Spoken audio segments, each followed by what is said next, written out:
চলুন ঘটনায় চলে যাই।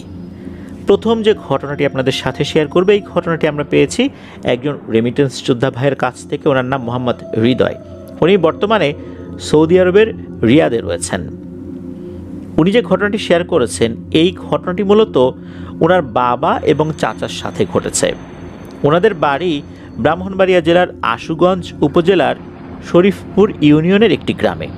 গ্রামের নামটি উনি উল্লেখ করেছেন, এমনকি ওই গ্রামে ওনাদের যে বাড়ি, ওই বাড়ির একটা বিশেষ নামও রয়েছে।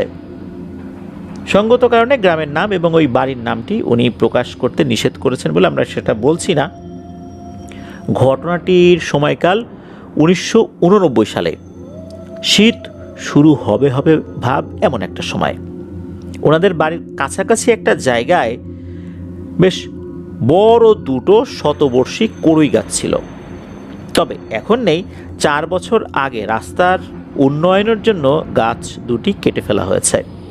তো ওই সময় তো এই গাছ ছিল। এই যে হৃদয় ভাইয়ের বাবা এবং চাচা, ওনারা কিন্তু ওই বিলের মধ্যে ওই বর্ষাকালে যখন পানি আসে বা বর্ষার সময়টা যখন শেষ হয়ে যায়, শীত আসবে আসবে ভাব, তখন কিন্তু পানি অনেক কমে যায়। তখন কিন্তু বিভিন্ন জায়গায় যে পানিগুলো জমে থাকে, এখানে প্রচুর মাছ পাওয়া যায়। বর্ষাকালেও বিলের ওখানে ওনারা টংঘর বানিয়ে জাল ফেলে মাছ ধরেন। আর বর্ষার শেষে শীতকাল যখন আসে, তখন যেখানে যেখানে পানি জমে থাকে ওখানেও কিন্তু টংঘর বানিয়ে মাছ ধরেন। মাঝে মাঝে যেটি করেন তা হচ্ছে, এই হৃদয় ভাইয়ের বাবা গভীর রাত্রে চলে যান জাল ফেলার জন্য, জাল ফেলে বাড়িতে চলে আসেন। ওনার চাচা যান ওই জাল থেকে মাছ তোলার জন্য। আবার কখনো কখনো গভীর রাতে ওনার চাচা চলে যান বিলের মধ্যে, যেখানে যেখানে জাল ফেলার দরকার জাল ফেলার জন্য। আর ভোরের দিকে ওনার বাবা যান সেই জাল থেকে মাছ তোলার জন্য। এভাবেই কিন্তু একে অন্যে নিজেদের ডিউটিটা এক্সচেঞ্জ করে নিতেন। তো এক রাতে হলো কি, যে ওনার চাচা গিয়েছেন, অর্থাৎ হৃদয় ভাইয়ের চাচা গিয়েছেন রাত আনুমানিক 2:30 কি 3টার দিকে জাল ফেলার জন্য। আর সকালবেলা ওনার বাবা গিয়েছেন মাছ তোলার জন্য। তো উনি যে যাচ্ছেন, যেতে যেতে একটি জায়গায় এসে উনি আর কি থমকে যান। ওই যে বাড়ি থেকে কিছুটা দূরেই শতবর্ষী দুটো কড়ই গাছ ছিল। উনি দেখতে পান কড়ই গাছের নিচে জাল টাইপের কোনো কিছু আছে। জালটা দেখেই উনি বুঝতে পারেন এটা তো ওনাদের জাল। তাহলে কি জাল কি ফেলা হয়নি? জাল আবার শুকনো, তার মানে হচ্ছে এই জালটা পানিতে ভেজানোই হয়নি। তাহলে ঘটনাটা কি? জাল এখানে পড়ে আছে, ওনার ভাই অর্থাৎ হৃদয় ভাইয়ের চাচা কোথায় গেলেন? কি মনে করে গাছের উপর দিকে তাকিয়েছেন। তাকিয়েই তো চমকে উঠেছেন। উনি দেখতে পান যে গাছের উঁচু একটা ডালে ওনার ভাই বসে আছে, অর্থাৎ হৃদয় ভাইয়ের চাচা বসে আছে একদম নির্বিকার হয়ে, চুপচাপ বসে আছে। উনি নিচ থেকে ডাকাডাকি করছেন, রে ভাই কি হলো, ওখানে কি জাল ফেলতে যাওনি নাকি? জাল নিয়ে চলে আসছো, এখানে বসে আছো, এত উপরে উঠছো কেন? এরকমভাবে প্রশ্ন করলেও কোনো কথার উত্তর উনি দিচ্ছেন না, শুধু একদিকে তাকিয়ে ফেল করে তাকিয়ে আছেন। এদিকে সকাল হয়ে গেল, চিৎকার চেঁচামেচি করছেন। আরও যে লোকজন বিভিন্ন জায়গায় যাচ্ছিলেন তারা চলে আসে, এসে দেখে একই অবস্থা। এরপর কয়েকজন মিলে ওই গাছে উঠে অনেক কষ্টে ওনাকে নামিয়ে আনেন। নামিয়ে আনার পরপরই উনি একদম বদ্ধ উন্মাদের মতো আচরণ করতে থাকেন। উনি আসলে কি হয়েছে বলতেই পারছেন না। উনি খুবই এলোমেলো আচরণ করছেন। ওনাকে যদি কোনো প্রশ্ন করা হয়, সেই প্রশ্নের উত্তর না দিয়ে সম্পূর্ণ ভিন্ন রকমের কথাবার্তা বলছেন, যেটা পুরোপুরি অপ্রাসঙ্গিক কথাবার্তা। এলাকার লোকজন তো বুঝতে পেরেছেন নিশ্চয়ই জিনে ধরেছে। এরপর হৃদয় ভাইয়ের দাদা একজন হুজুর নিয়ে আসছেন। হুজুর রুকিয়া করতে বসেছেন, জিনটাকে হাজির করার চেষ্টা করেও ব্যর্থ হয়েছেন, কোনোভাবেই হাজির করতে পারলেন না। তবে উনি যে ঝাড়ফুঁক করে দিয়েছিলেন, তাতে করে আল্লাহর রহমতে হৃদয় ভাইয়ের চাচা একদম স্বাভাবিক হয়ে যান। তখন পরিবার থেকে চিন্তা করা হলো যে এখানে থাকলে আবার একটা ঝামেলা হতে পারে, যেহেতু একবার হয়েছে, তাহলে দূরে কোথাও পাঠিয়ে দিতে হবে। এরপর এই হৃদয় ভাইয়ের বাবা এবং চাচা দুজনেই ওনাদের বাড়ি থেকে বেশ দূরে এই চট্টগ্রাম যে হাইওয়েটা আছে, ঢাকা চিটাগাং হাইওয়ে, ওখানে মানে রাস্তার যেই অংশটা দিয়ে পার্বত্য চট্টগ্রামের রাস্তাটা ঢুকে গেছে, মানে ওই দিক দিয়ে খাগড়াছড়ি, রাঙামাটি, বান্দরবন যাওয়া যায়, ওখানকার মানে ওই রাস্তার কাছাকাছি একটা জায়গায় ওখানে ইটের ভাটা ছিল। ওই জায়গাতে দুজন কাজে ঢুকে গেছেন। প্রথম কয়েকদিন সব ঠিকঠাক ছিল, একদম স্বাভাবিক। একদিন সকালবেলা লোকজন কাজ করতে এসে দেখে অদ্ভুত এক ঘটনা। এই ইট ভাটায় যে চিমনি থাকে, অর্থাৎ যেদিক দিয়ে ধোঁয়া বের হয়, এরকম একটা চিমনি, এই চিমনির একটা জায়গায় উনি দিব্যি উঠে বসে আছেন, অথচ ওখানে বসে থাকার কোনো সুযোগই নেই। আর চিমনি দিয়ে যেহেতু ধোঁয়া বের হয়, এই কারণে চিমনি কিন্তু গরমও থাকে। উনি দিব্যি উঠে বসে আছেন একটা উঁচু একটা জায়গায়, একদম মাথার উপরে না, কিন্তু এমনভাবে বসে আছেন মনে হচ্ছে ওখানে ওনার জন্য আসন পাতা রয়েছে। অদ্ভুত ব্যাপার, সবাই তো দেখে অবাক হয়ে যায়, ঘটনা কি? এদিকে এই হৃদয় ভাইয়ের বাবা নিজের ভাইয়ের এই অবস্থা দেখে তো কান্নাকাটি শুরু করে দিয়েছেন। তখন একজন মোটামুটি বুজুর্গ হিসাবে পরিচিত একজন হুজুরকে নিয়ে আসা হয়। উনি কিন্তু বসেই আছেন। তো হুজুর এসেছেন। হুজুর আসার পর ওই যে চিমনি বা খাম্বা, যেটাই আমরা বলি না কেন, ওখানে হাত লাগিয়ে কিছু একটা পড়লেন। পড়ার পর বললেন যে আপনারা সবাই যে যার মতো কাজ করেন, আর সন্ধ্যা হলে উনি একাই নেমে আসবেন, এই পর্যন্ত উনি ওখানেই থাকবেন। সন্ধ্যার পর উনি যখন নেমে আসবেন, এরপর আমি আবার আসব, তারপর কাজ শুরু করব ইনশাল্লাহ। আশা করি উনি সুস্থ হয়ে যাবেন। সত্যি সারাদিন ওখানে বসে আছে চুপচাপ, মনে হচ্ছে একটা মূর্তি বসানো হয়েছে, কোনো নড়াচড়া নাই, কিচ্ছু নাই। সন্ধ্যা হতে না হতেই, অর্থাৎ মাগরিবের আজান দিয়েছে মাত্র, সুরসুর করে একদম নিচে নেমে আসছেন। এরপর ওনার যেই থাকার যে জায়গা, ওখানে ইটভাটার শ্রমিক যারা থাকেন তাদের জন্য কিন্তু থাকার আলাদা জায়গা থাকে, ওখানে চলে গিয়েছেন। আর মাগরিবের নামাজের পর হুজুর আসেননি, উনি এশার নামাজ শেষ করে এসেছেন, কারণ যেহেতু একটু সময় লাগবে এই জন্য উনি একবার এশার নামাজটা পড়েই চলে আসেন। ওখানে আসার পর একটা গোল বৃত্ত এঁকে তার মধ্যে বসানো হয়েছে ওই চাচাকে। এরপর হুজুর তো রুকিয়া শুরু করেছেন। প্রায় 1 থেকে 1.5 ঘন্টা পর চাচার শরীরে জিন হাজির হয়, কিন্তু কথা বলে না। অনেক চেষ্টার পর অবশেষে কথা বলতে শুরু করে। অদ্ভুত ব্যাপার হচ্ছে, এই জিনটার নাম সে বলে, তার নাম হচ্ছে বর্বর, তার নাম হলো বর্বর। জিজ্ঞেস করা হয়েছে কেন ওকে ধরলা, তখন সে জিন বলে আমি তো থাকতাম ওর বাড়ির কাছে কড়ই গাছে, ও জাল নিয়ে যাওয়ার সময় ওই কড়ই গাছের নিচে জল বিয়োগ করেছে, আর তার ছিটে ফোঁটা আমার শরীরে লেগেছে, এই জন্য ওকে আমি ধরেছি। তবে ওকে আমি একবারে মারবো না, তিলে তিলে মারবো। এখন হুজুর তো তার জায়গা থেকে অনুরোধ করা শুরু করেছেন। হুজুর ডিরেক্ট বলা শুরু করেছেন যে তোমাকে কি দিলে তুমি চলে যাবা বলো, এরা গরিব মানুষ, খেটে খাওয়া মানুষ, তাদের কাজ করতে হয়, এভাবে অসুস্থ হয়ে থাকলে তো হবে না, তুমি কষ্ট দিও না, তোমাকে 20 কেজি মিষ্টি দিব। তখন জিন বলে 20 কেজি মিষ্টি দাও আর না দাও, ওর শরীরের একটা অংশ কিন্তু আমি নষ্ট করে দিছি। হ্যাঁ 20 কেজি মিষ্টি দিবা, আমি চলে যাব, তবে শরীরের যেই অংশ নষ্ট করে দিয়েছি তা কিন্তু আর ভালো হবে না, ওটাকে কেটে বাদ দিয়ে দিতে হবে। আর 20 কেজি মিষ্টি যে দিবা, এটা কিন্তু তার রক্তের সম্পর্কের কাউকে গিয়ে দিতে হবে, ও যদি দিতে না পারে। হুজুর সেটাই মেনে নিলেন। 20 কেজি মিষ্টি কোথায় দিতে হবে? তখন একটা জায়গার নাম বলো, ওই জায়গাটায় একটা উঁচু টিলার মতো আছে, ওইটার মাথায় গিয়ে দিয়ে আসতে হবে রাতের বেলাতে, তাও পূর্ণিমার রাতে। তবে পূর্ণিমাটা কয়েকদিন পরেই ছিল। হুজুর সেটাতে রাজি হয়ে যান, আর এই মিষ্টিটা দিয়ে আসার দায়িত্ব পড়ে এই হৃদয় ভাইয়ের বাবার উপরে। উনিও রাজি হয়ে গেছেন, নিজের ভাইয়ের সুস্থতার জন্য উনি এটা করবেন। তো নির্দিষ্ট দিন কয়েকদিন পরেই ছিল। উনি 20 কেজি মিষ্টি, এক হাতে 10 কেজি আর এক হাতে 10 কেজি, এটা নিয়ে উনি যখন ওই টিলার মতো ওই জায়গায় উঠছেন, তখনই দেখেন ভয়ঙ্কর কিছু ব্যাপার। তা হচ্ছে, মনে হচ্ছে চতুর্পাশ থেকে শত শত কুকুর ধেয়ে আসছে ওই জায়গায়, মানে পিঁপড়ার মতো মনে হচ্ছে কিলবিল করতে করতে আসছে। এটা দেখে উনি বেশ ভয় পেয়ে যান। উনি দ্রুত মিষ্টি একটা জায়গায় রেখে আবার হাঁটা ধরেন। পেছন দিকে যে তাকানো যাবে না এমন কোনো নিষেধাজ্ঞা ছিল না। উনি কিছুদূর আগানোর পর পেছন দিকে তাকিয়েছেন।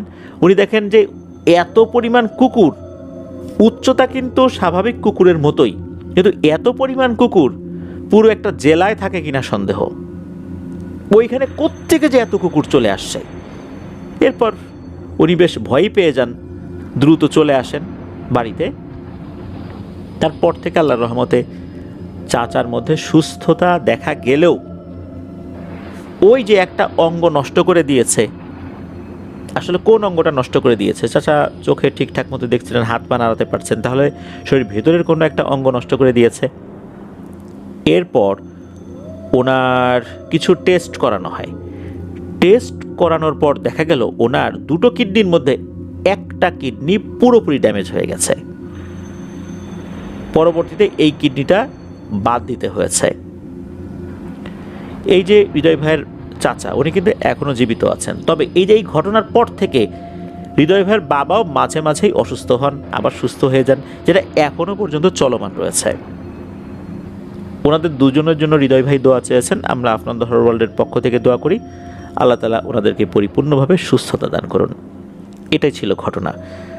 প্রিয় লিসেনার, চলুন চলে যাব আমাদের এবারের থার্সডে নাইটের 205তম এপিসোডের দ্বিতীয় ঘটনায়।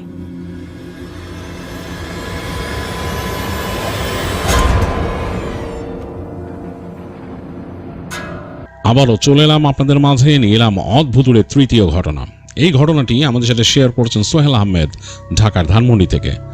সোহেল তার শোনা একটি ঘটনা আমাদের সাথে শেয়ার করছেন। শোনা মানে তার খুব কাছের মানুষের কাছ থেকে শোনা, আর যার সাথে ঘটেছিল তাকে সোহেল বেশ ভালোভাবে চেনে। তো সেই ঘটনাটি তিনি শেয়ার করেছেন। তিনি আমাকে অনুরোধ করেছেন আমি আমার মতো করে যেন শেয়ার করি। তো আমি চলে যাচ্ছি সোহেলের ঘটনায়।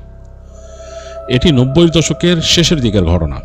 সোহেলরা ট্যানারি ব্যবসা করতো, তাদের ট্যানারি ব্যবসা ছিল, এবং জিগাতলার একদম ভিতরে ওদিকে তাদের ট্যানারি ছিল। তো হঠাৎ তাদের যে পার্সোনাল যে অ্যাসিস্ট্যান্ট ছেলেটা ছিল, সোহেলের বাবার পার্সোনাল অ্যাসিস্ট্যান্ট, সোহেলও মাঝে মাঝে ওখানে বসতো, প্রায় বসতো। তো যাই হোক, সেই পার্সোনাল অ্যাসিস্ট্যান্ট ছেলেটা কাজ ছেড়ে চলে যায়, তার সাথে একটু সমস্যা হয়, সে ছেড়ে দেয়। তো এই ছেড়ে দেওয়ার কারণে সোহেলদের একটা সমস্যা হয়ে যায়, কারণ তাদের যত ছোটোখাটো কাজ, ইম্পর্টেন্ট মানে বিভিন্ন কাজে পাঠাতো আর কি ছেলেটাকে। তো এরকম কেউ না থাকে তো খুব সমস্যা হয়ে যাচ্ছিল, সোহেলের নিজের যেতে হচ্ছিল এবং এগুলো দেখতে পাচ্ছিল না। তো সোহেলের চাচা সোহেলকে একটা ছেলে এনে দেয়, তার বন্ধুর ভাইগনা, মানে সোহেলের চাচার বন্ধুর ভাইগনা, তার নাম মীর। তো মীরকে এনে দেয়। ছেলেটা বেশ ভালো, শান্তশিষ্ট, এবং সোহেল তাকে বোঝায়, বিভিন্ন কাজ টাজ শেখানোর চেষ্টা করে। তো সে শিখছিল।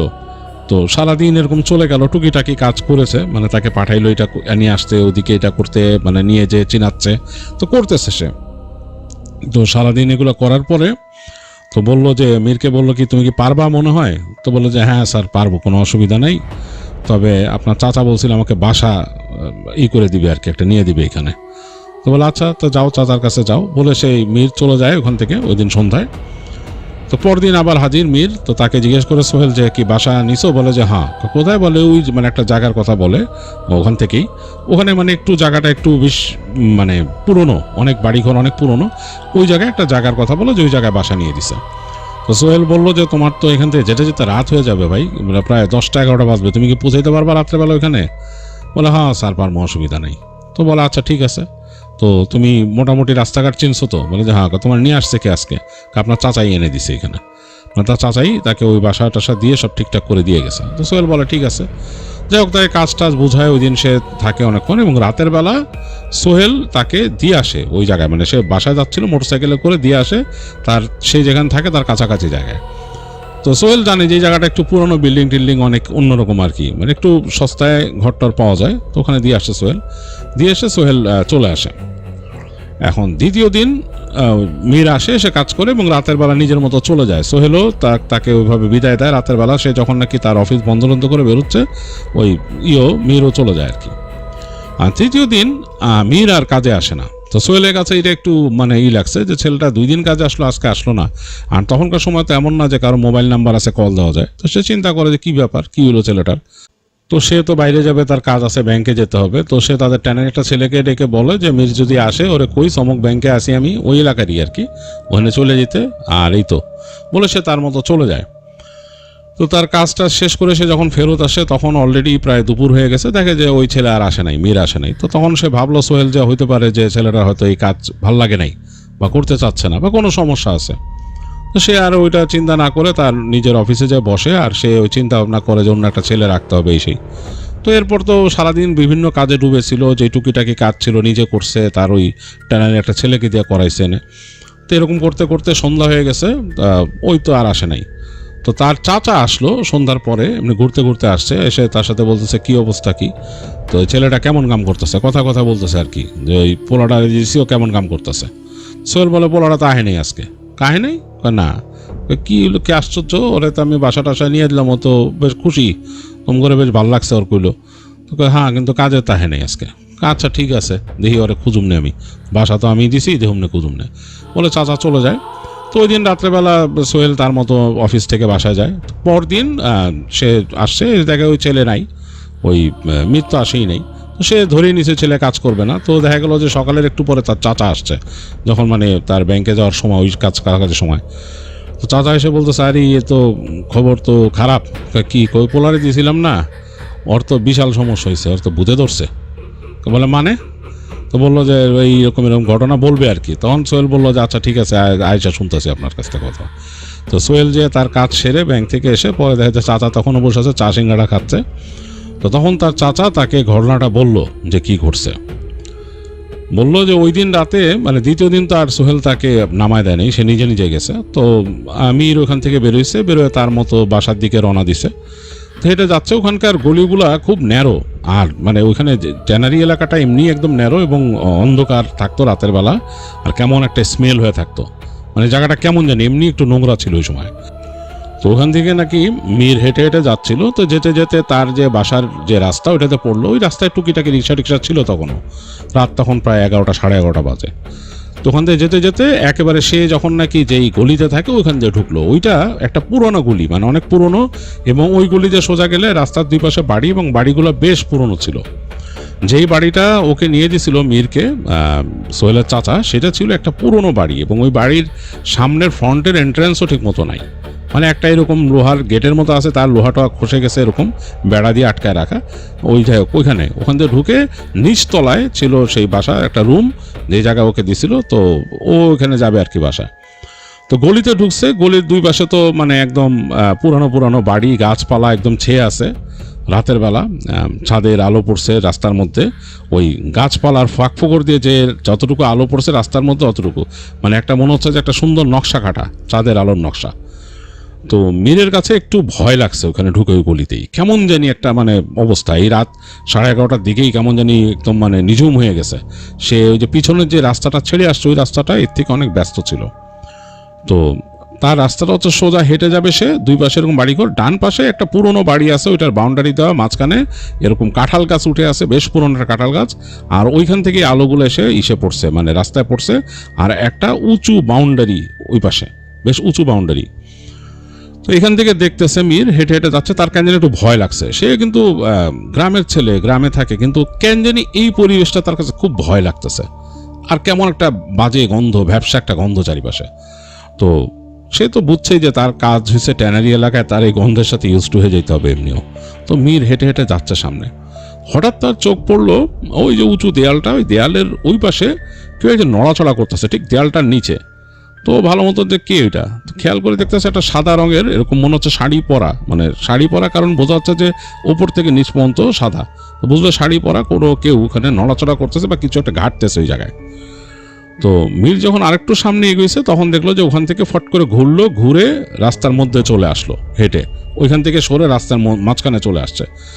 ওই মানে মহিলা যখন রাস্তার মাঝখানে আসছে তখন রাস্তার শেষ মাথায় একটা ল্যাম্পপোস্ট ছিল, ওইটা পিট পিট করে দুইবার জ্বলে নিভে গেল। এটাতে মীরের কাছে একটু অস্বস্তি লাগছে, কারণ গ্রামের ছেলে, সে অনেক কথা শুনে, গ্রামে এরকম ভূত প্রেতের অনেক কথা প্রচলিত আছে, যে এরকম বাতি নিভে যায় ইত্যাদি ইত্যাদি। তার কাছে মানে ভয় লাগছে সোজা কথা। তো সে দেখলো যে ওই মহিলা রাস্তার মাঝখানে, আর ওই ল্যাম্পপোস্টের বাতিটা নিভে গেল, শুধুমাত্র চাঁদের আলো পড়তেছে রাস্তার মধ্যে। আর এইটার মধ্যে দেখা যাচ্ছে সাদা শাড়ি পরা একটা মহিলা, তার চুল অনেক লম্বা, এই চুল প্রায় মাটি ছোঁয় এরকম একটা, এবং সে হেঁটে হেঁটে যাচ্ছে সোজা, ছাড়া চুল, আবার চুলটা ছাড়া পিছন দিকে, সে হেঁটে হেঁটে সামনে যাচ্ছে। তো মীর চিন্তা করলো যে আমি হাঁটার গতি একটু কমাই, এই মহিলা যেখানে যাবার জায়গা আমি ঢুকে যাই, এটা ভূত প্রেত না হলেও কোনো মহিলা যদি হয় আমি কি কি কি করবো, জোরে জোরে দোয়া পড়লে তো আবার এটা খারাপ। এই চিন্তা করলো, চিন্তা করে সে আস্তে আস্তে হাঁটতেছে। সে এখান থেকে বুঝতে পারতেছে যে সে তার বাসা, যে বাসায় সে থাকে ওই বাসাটাই যে সামনে যে হাতের বায়ে, সে বুঝতে পারতেছে সে ঢুকে যাবে, এই চিন্তা করেই সে যাচ্ছে।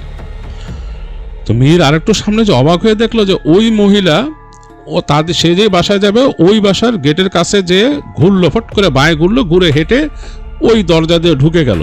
মীরদের বাসার যে দরজাটা এরকম যে বললাম যে ভাঙাচোরা, একটা বেড়া দিয়ে এরকম লাগানো হালকা মতো, দেখলো যে মহিলা আস্তে করে দরজা ঠেলা দিয়ে ঢুকে গেল ভিতরে। তো মীর চিন্তা করলো, আরে আমি যে বাসায় থাকি এই বাসায় ঢুকলো, এটা কেমন কথা। তার কাছে বেশ ভয় লাগছে যে এই বাসায় ঢুকছে, মানে কেমন কথা এটা।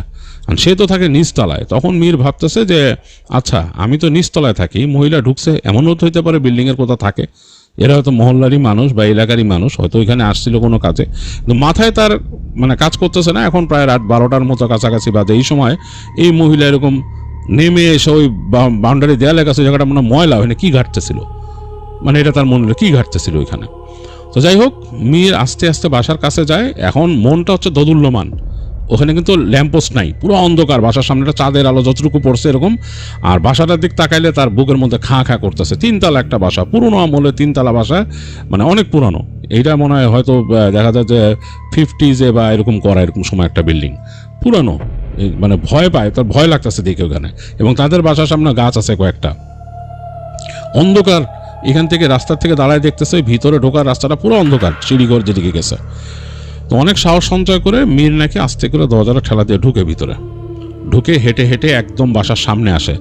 এখন তার মূল বিল্ডিংয়ে ঢুকতেই ভয় লাগতেছে, মানে তার যে রুমটা বা ফ্ল্যাটটা যে নিচে, সেটা তো হেঁটে সিঁড়িঘর দিয়ে ঢুকতে হবে। বাঁ দিকে হলে সিঁড়িঘরের ওই যে মিটার টিটার রাখে ওগুলা, ইলেকট্রিকের মিটার টিটার, আর ডান দিকে সিঁড়ি, এবং সিমেন্টের সিঁড়ি, বেশ মানে একটা মানে বোটকা গন্ধ, সোদা গন্ধ আসতেছে যেহেতু পুরানো ওইগুলা। তো যাই হোক, তারপরও সে চিন্তা করতে করতে আস্তে আস্তে সিঁড়িতে উঠে সে ওই তার দরজার সামনে যে দাঁড়ায়। আর বাতি নাই কিন্তু এখানে। তো সে মানে ওখানে ডান পাশে তাকায় দেখছে যে তার যে সামনে, ঘরের সামনের বাতিও জ্বলে না, মানে ওটাতে কোনো লাইট লাগানো নাই, বাল্ব লাগানো নাই। তো সেই আন্দাজে, মানে ওই বাইরের আলো একটু চোখে পড়াতে হালকা চোখে শুয়ে আসে, এই আন্দাজে পকেট থেকে চাবিটা বের করে তালা মেরে দিয়ে গেছিল দিনের বেলা, একটা গ্লোব তালা। তো চাবি আন্দাজে বের করে ঢুকায় তালাটা খুললো, কটাস করে তালা খুলছে। তো সে তার ওই ঘরের দরজা খুললো, ক্যাঁচ করে শব্দ করে দরজা খুলছে। দরজা খোলার পরে ঘরের মধ্যেও কেমন একটা বোটকা গন্ধ। তো ওইখানে একটা চৌকি ছিল, ওই চৌকিটা নাকি আগে মানে যারা যে ছিল মানে এখানে বা যে ভাড়া দিতেছে সেই রাখছিল। তো ওই ইসের চাচা, সোহেলের চাচা আবার রিকোয়েস্ট করে বলছে চৌকিটা রাখতে, ছেলেটা নতুন আসছে এই জন্য।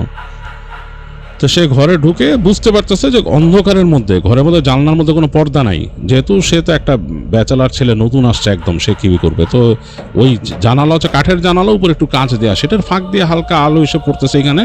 সে বুঝতে পারছে এখানে চৌকিটা আছে, আর ওই পাশে একটা টেবিল আছে, সেটাও সে জানে যে একটা টেবিল আছে। তো সে ওই দরজা খোলা রেখেই হাত রাখতে শুরু করলো সুইচ ডান দিকে, মানে লাইট জ্বলবে আর কি। তো হাতে সুইচ লাগছে, ওই যে ছোট ছোট নবের মতো সুইচগুলো ছিল তখন। তো এরকম কয়েকটা টক টক টক টক করে মারলো, কোনোটা বাতি জ্বলতেছে না। তো সে বুঝলো যে এখানে হয়তো ওই বাল্ব হয়তো কেটে গেছে বা বাল্ব নাই।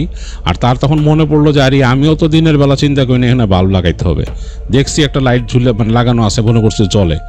তো সে নিজে মানে বিষোদ্গার করলো আর কি, ঢুকে চিন্তা করতেছে যে লাইট তো জ্বলে না। তো দরজা খোলা রেখে সে চিন্তা করলো যে আমি রান্নাঘরে যেয়ে যদি ওই ড্রয়ারের মধ্যে মোম টম থাকে জ্বালাই। আর নিজেকে নিজে বিষোদ্গার করতেছে যে আমি কেন দিনের বেলা এখানে বাল্বগুলো চেক করি নাই, একটা মোম কিনি নাই, এগুলো তো আমার দরকার। এই চিন্তা করতে সে রান্নাঘরের দিকে হাঁটলো।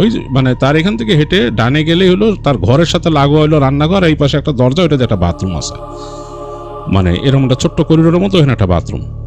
তো সে হেঁটে যখন রান্নাঘরের দিকে গেছে, রান্নাঘরের মধ্যে থেকে মনে হচ্ছে আলো আসতেছে, মানে মনে হচ্ছে যেটা আলো এরকম কাপা কাপা কাপা আলো বেরিতেছে। তো একটু ভয় পাইছে, মানে মীরের কাছে ভয় লাগছে যে রান্নাঘর থেকে আলো আসে কেন। আর রান্নাঘরের পাশেই যে ছোট্ট হাঁটার জায়গার পাশে যে তাদের যে বাথরুম, মানে ওইখানেই বাথরুম আর গোসলখানা, ওইখান থেকে মনে হচ্ছে যে পানির শব্দ আসতেছে, মানে কেউ কল ছেড়ে পা ধুলে যেরকম শব্দ আসে ওরকম। তো মীরের কাছে বেশ ভয় লাগছে যে ঘরটা তো একে অন্ধকার, রান্নাঘর থেকে একটা আলো আসতেছে এবং কাপা কাপা আলো কেমন, আর এখানে পানি দিয়ে কেমন পা ধুলে যেরকম কলের মধ্যে যেরকম ছাড়লে কল বন্ধ করলে যেরকম শব্দ আসে সেরকম ফস ফস করে পানির শব্দ আসতেছে। চিন্তা করলো ঘটনা কি, কেউ আসে নাকি এখানে, তালা মেরে তো গেছি, আর এইখানে রান্নাঘর থেকে আলো আসে কেন? তো সেইটা ভাবতে ভাবতেই মীর চলে গেছে রান্নাঘরের দরজার সামনে। তো রান্নাঘরের দরজার সামনে যখন গেছে তখন ভিতর থেকে একটা হিট লাগতেছে তার। হিটের মধ্যে সে ঢুকে গেল ভিতরে। ভিতরে দেখতেছে যে চুলা দুইটা জ্বলতেছে, মানে ওখানে গ্যাসের চুলা ছিল, গ্যাসের চুলা জ্বলতেছে। তো বেশ গরম, এবং গ্যাসের চুলার আগুনের গরম লাগতেছে গায়ের পাশে। এবং তার ওই গ্যাসের চুলার পাশে একটা জানলা আছে, ওই জানলার একটা পাট খোলা এই পাশে, মানে একটা পাট খুলে আছে। তো মীর অবাক হয়েছে, ভয়ও পাইছে যে এই চুলা জ্বলছে কেমনে, আর এই পাট খোলা কেন জানলার। তো সে চিন্তা করতেছে এমন কি হলো যে এখানে কেউ জানলা দিয়ে, এই গ্যাসের চুলা যেহেতু জানলার পাশে, এমনও তো হইতে পারে যে কেউ গ্যাস অন করে চুলাটা জ্বালাইছে। এগুলো সে মানে একটা র্যাশনাল এক্সপ্লেনেশন চিন্তা করতেছে। করতে করতে সে দেখলো যে ওইটার পাশেই, গ্যাসের চুলার পাশেই ওখানে ম্যাচেরই রাখা বাক্স রাখা আছে। তো চিন্তা করলো এই ম্যাচ দিয়েই মনে হয় কেউ জ্বালাই দিছে আগুনটা, এই আগুনটা মনে হয় তখন চলতেছে। তো সে চিন্তা করতেছিল চুলাটা নিভাই দিবে তাড়াতাড়ি, তার কাছে অস্বস্তি লাগতেছিল। তো সে তাড়াতাড়ি এই চুলার আলোতেই তাকায় দেখলো যে সুইচ বোর্ডের দিকে, যে তাড়াতাড়ি সুইচ অন করলো, মনে করলো বাতি জ্বলবে। দেখে যে না, রান্নাঘরেও বাতি জ্বলে না, রান্নাঘরেও বাতিও জ্বলে না, বাল্ব জ্বলতেছে কিন্তু বাতি জ্বলে না। তো সে নিজের মনে মনে মানে তীব্রভাবে বিষোদ্গার করলো নিজের কাছে যে এইখানে, মানে এইখানেও বাতি নাই, রুমে নেই, আমি নিজেও এগুলা খেয়াল করি নাই, এখানে আমি অন্ধকারে থাকবো কেমনে। এই চুলাটা যে নিভাই নাই, সে বললো যে মানে ভালো হয়েছে।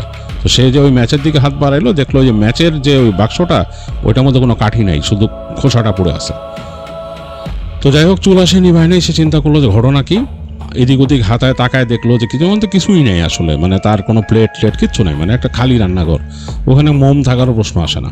তো সে মনে মনে খুব আপসেট হয়ে গেল। চিন্তা করলো যে আমি যদি রাত্রে ঘুমাইতে হয় কেমনে ঘুমাবো, আমি তো খাইও নাই। যাই হোক, চিন্তা করলো আজকে না খেয়ে ঘুমাইলাম, কি আর করার। কিন্তু এই যে পানি ছাড়তেছে কি, এইটাও একটা ভয় লাগতেছে তার।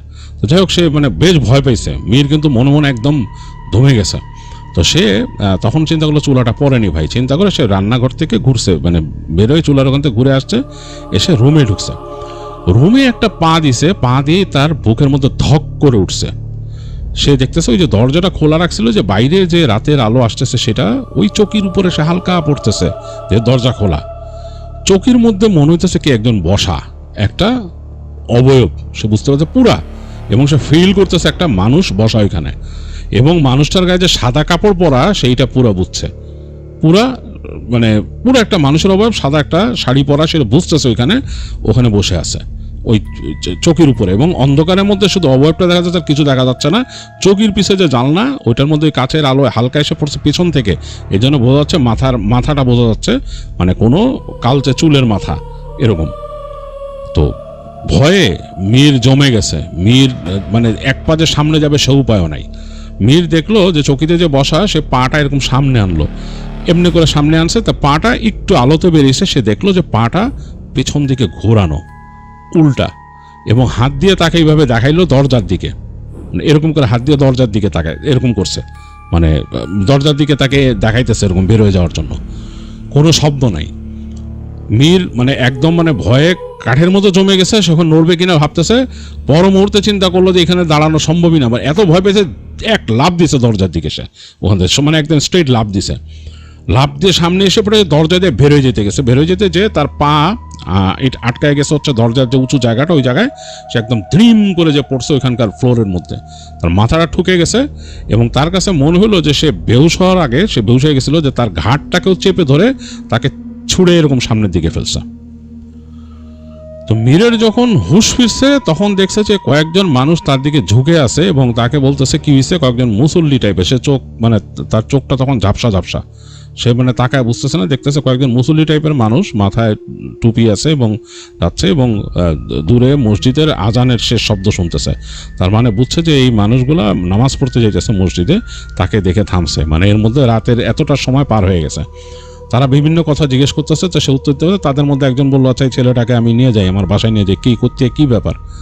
তো ওই সাথে আরেকজন হেল্প করলো, নিয়ে দেখলো যে যেখানে সে পড়েছিল, সে ওই যে বাসাটার মধ্যে থাকার কথা, সেই বাসারই গেটের সামনে, মানে সে পড়ছে কিন্তু বাড়ি গেছে ওই দরজার বাইরে, সে পড়ে আছে একদম গেটের বাইরে যায় মাথা দিয়ে। এর জন্যই তারা মানুষ দেখছে।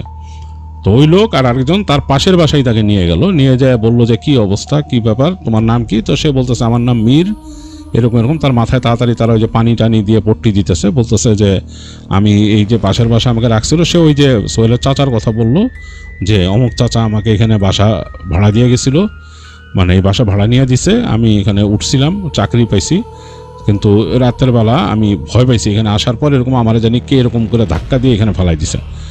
তো তারা মুখ চাওয়াচাই করলো পাশের বাসা, তারা তো বললো যে এই বাড়িতে তো সমস্যা আছে, উনি এই বাসা কেন নিয়ে দিছে, বাসাতে এমনি সমস্যা এই জায়গায়, এগুলো বলে যাই হোক নিজেরা আলাপ করলো। তারা বললো ভাই তুমি শুয়ে থাকো, চিন্তা করো না। ওই লোক বললো তুমি মানে টেনশন করো না।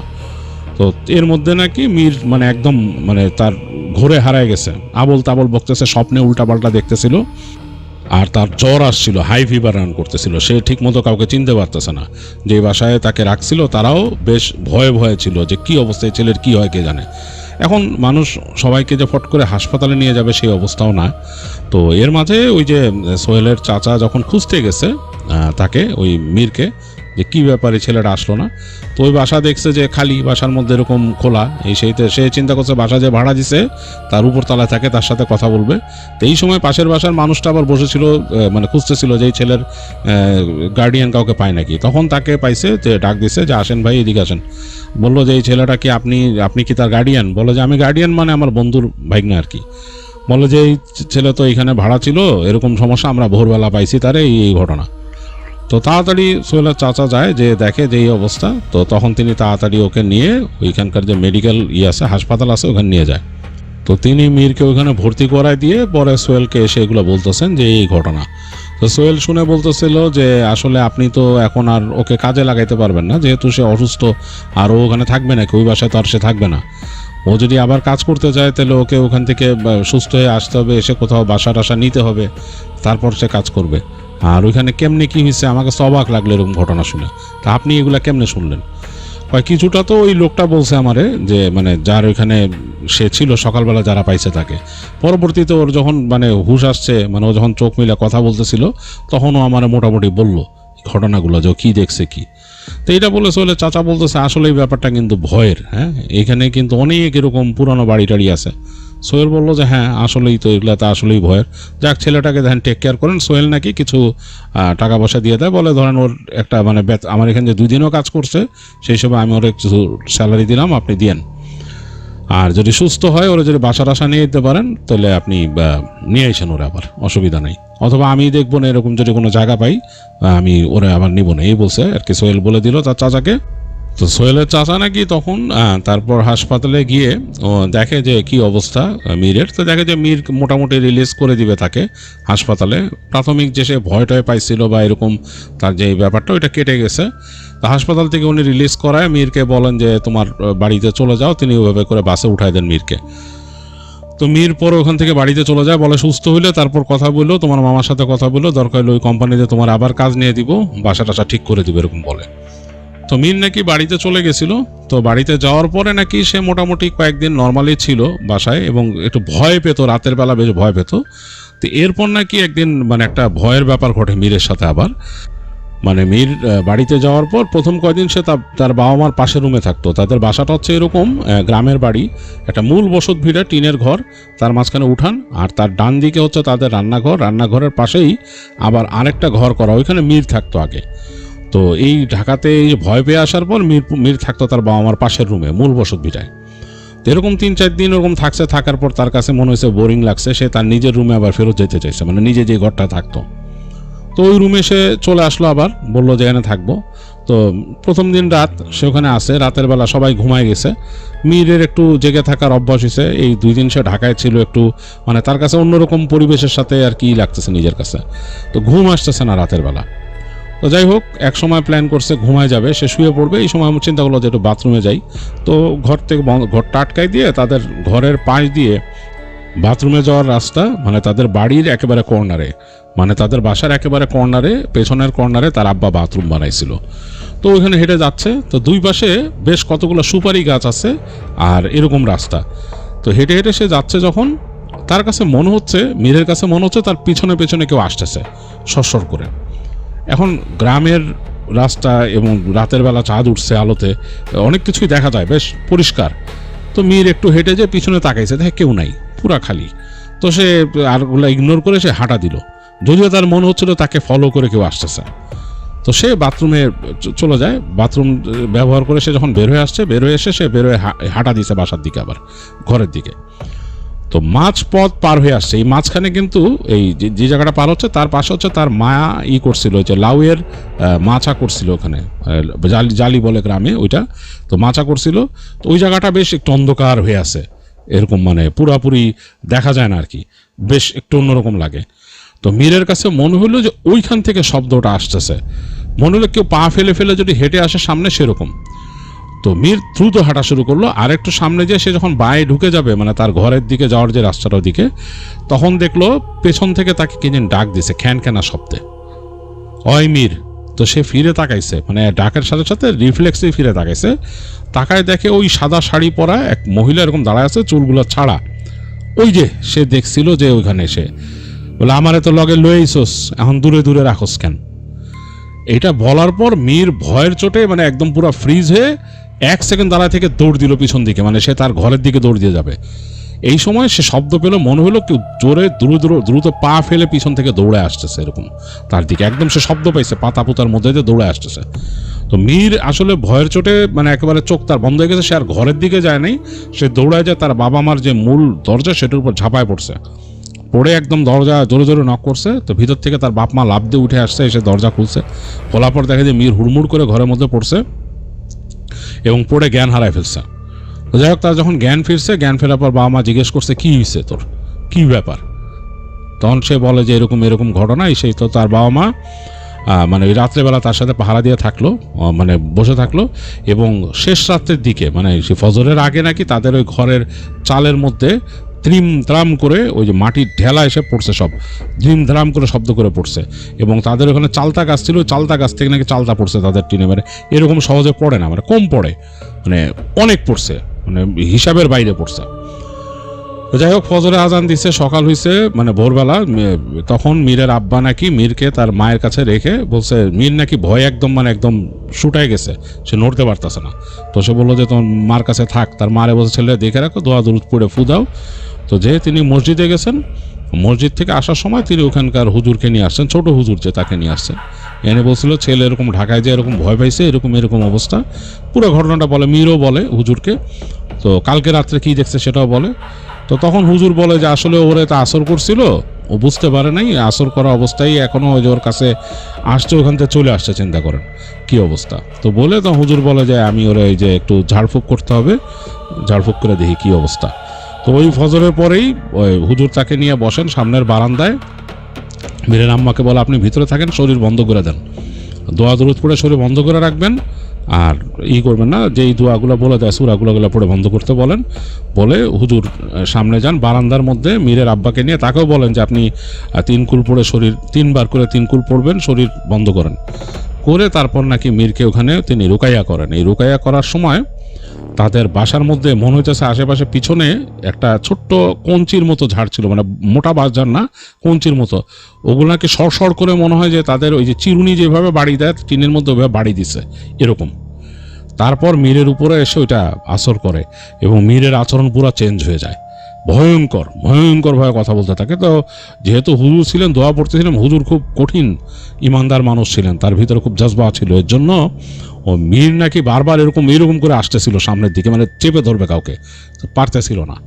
এবং এটাই মীরের আব্বাও নাকি দেখছিলেন যে ব্যাপারটা, ছেলেটার পরিবর্তনটা এরকম, তার ছেলে খুব নরম দরম, এই ছেলে এরকম অ্যাগ্রেসিভ মুভ করে তিনি ভাবতেই পারেন নাই।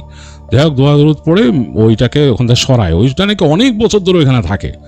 ওই মীর নাকি ওই যেই বাসাটা ভাড়া নিয়েছিল ওই বাসাটাই ওইটা থাকতো, ওখানে থাকতো এবং মানুষকে সে পড়াইতো যে এখানে একসময় একটা মহিলা থাকতো, সেই মহিলাটাই নাকি অনেক বছর পর ধরে ওইখানে আসে, এটা বুঝাইতো। সে ওই গাছতলা ওই যে দেয়াল বাউন্ডারি ওয়ালের কাছে গোসল টোসল করতো, মানুষকে দেখাইতো আর কি, সে নাকি সব স্বীকার করছে হুজুরের কাছে। এবং এই মীরকে সে দেখে মীরকে আসর করছে সে। তো যাই হোক, হুজুর তাকে করে এবং তাকে বলে যে চলে যেতে, এবং সে না গেলে তাকে ভয় দেখায় যে তাকে শাস্তি দিবে, হুজুর বন্দি করে ফেলবে। তো এগুলা বলার পরে বিভিন্ন সূরা পড়ার পরে বিভিন্ন রকম ওনার যে সে নিয়ম সেগুলো মানার পরে ওটা নাকি ছেড়ে যায় মীরকে। তো মীরকে ছেড়ে যাওয়ার পরে তিনি সাথে সাথেই বলেন যে আপনাদের বাসাটাও আজকে বন্ধ করে দিব, এই ছেলেটাকে আপনি নামাজ পড়াবেন। ও নামাজ কালাম মনে ঠিক মতো পড়ে না, মীরকে বললো যে মীর স্বীকার করছে, হ্যাঁ। তো বলছে যখন নামাজ কালাম পড়াইতে হবে আপনি অজু হালাতে রাখবেন, কয়েকদিন খুব সাবধানে রাখতে হবে, বাসাটা বন্ধ করে দিচ্ছি, আর আপনি বাসার মধ্যে সূরা বাকারা তেলাওয়াত করবেন। আপনি তো পারেন। মীরের আব্বা বললো যে হ্যাঁ আমি পারি। বলে যে আপনি যতটুকু পারেন ততটুকুই তেলাওয়াত করবেন, আর এই যে 3 কুল পড়ে ফু দিবেন সারাক্ষণ। যাই হোক, এরকম বিভিন্ন আমল দিল তিনি হুজুর মীরের আব্বাকে, আর মীরকে বললো যে এরকম নামাজ কালাম পড়াইতে, অজু করে থাকতে সব সময়, আর উনি এসে দেখে যাবেন। বেশ ইয়াং ছিলেন হুজুর, তিনি বললেন আমি এসে দেখে যাব, অসুবিধা নাই। তো এই বলে হুজুর মীরকে ছাড়াই দিয়ে চলে গেছিলেন। আর মীর নাকি তারপর অনেক দিন ঢাকায় আসা তো দূরের কথা, ওই বাড়িতেই নাকি দূরে কোথাও যেত না, বাসায় থাকতো দোয়া দুধ পড়তে, এবং তাদের বাসায় নাকি হঠাৎ দূর থেকে এসে ঢিল পড়তে, এত জোরে জোরে পড়তো বলার মতো না। মীরকে তার বাবা মার ওই আলাদা রুমে থাকতে দিত না, ওই পাশের নিজের পাশের রুমেই রাখতেন তারা, এবং তার বাবা গিয়ে চেক করতো। এরকম অনেকদিন ছিল। মীর ছেলেটাকে পরে তার বাবা বিয়ে দিয়ে দেন, মানে এই অবস্থা দেখে বিয়ে দিয়ে দেন। তার বিয়ের পর নাকি জিনিসটা আস্তে আস্তে ওই যে ঢিল পড়া এগুলো কমে যায়, বা যে স্বপ্নে দেখতো উল্টাপাল্টা জিনিস স্বপ্নে দেখতো মীর, এগুলো ঠিক হয়ে যায়। তো যাই হোক, এই ঘটনা আবার ওই যে মীরের যে মামা ছিল আর কি, ওই সোহেলের চাচার বন্ধু, তাকে বলছিল। তো তিনি আবার এইসব ঘটনা সোহেলকে পরে বলে। সোহেল শুনে খুব পায় আর কি, ইন্টারেস্ট পায় যে ব্যাপারটা কি। সোহেল চিন্তা করছিল যে মীরের সাথে দেখা হলে তার কাছ থেকে পার্সোনালি এইসব শুনবে, তো সেটা আর শোনা হয় নাই। তার চাচার থেকে যতটুকু শুনতে পারছে সেটাই সে শেয়ার করলো। এবং সোহেল বলছে যে তাদের যে এলাকা, তাদের যেখানে তার অফিস ছিল, তার আশেপাশে নাকি অনেকে আবার ভয় পেত এরকম। বলছে যে আমাদের এলাকাটা কিন্তু একটু ভয়ের ছিল, মানুষ রাতের বেলা ভয় পেত। হঠাৎ করে দেখা যেত যে কুকুর, ওখানকার যে ওই এলাকার কুকুর নাকি হঠাৎ করে ডাকতো একটা জায়গায় থেকে, মানে ডাকতেছে, মনে হচ্ছে অদৃশ্য কাউকে দেখে কুকুর ভয়ে ডিস্টেন্স মেনটেন করে ডাকতেছে। তো সোহেল বলছে যে এরকম সময় কিন্তু অনেক সময় এরকম আছে যে ওই দিক দিয়ে আমরা তখন অ্যাভয়েড করছি, ওই সময় একলা যদি বেরোই বা সাথে কাউরে নিয়ে আসতে করে ওই দিক দিয়ে যাই নাই, চেঞ্জ করে চলে গেছি। তো যাই হোক, সোহেল বলছে যে এরকম কিছু ঘটনা সে আরও ম্যানেজ করে দিবে তাদের এলাকার। এই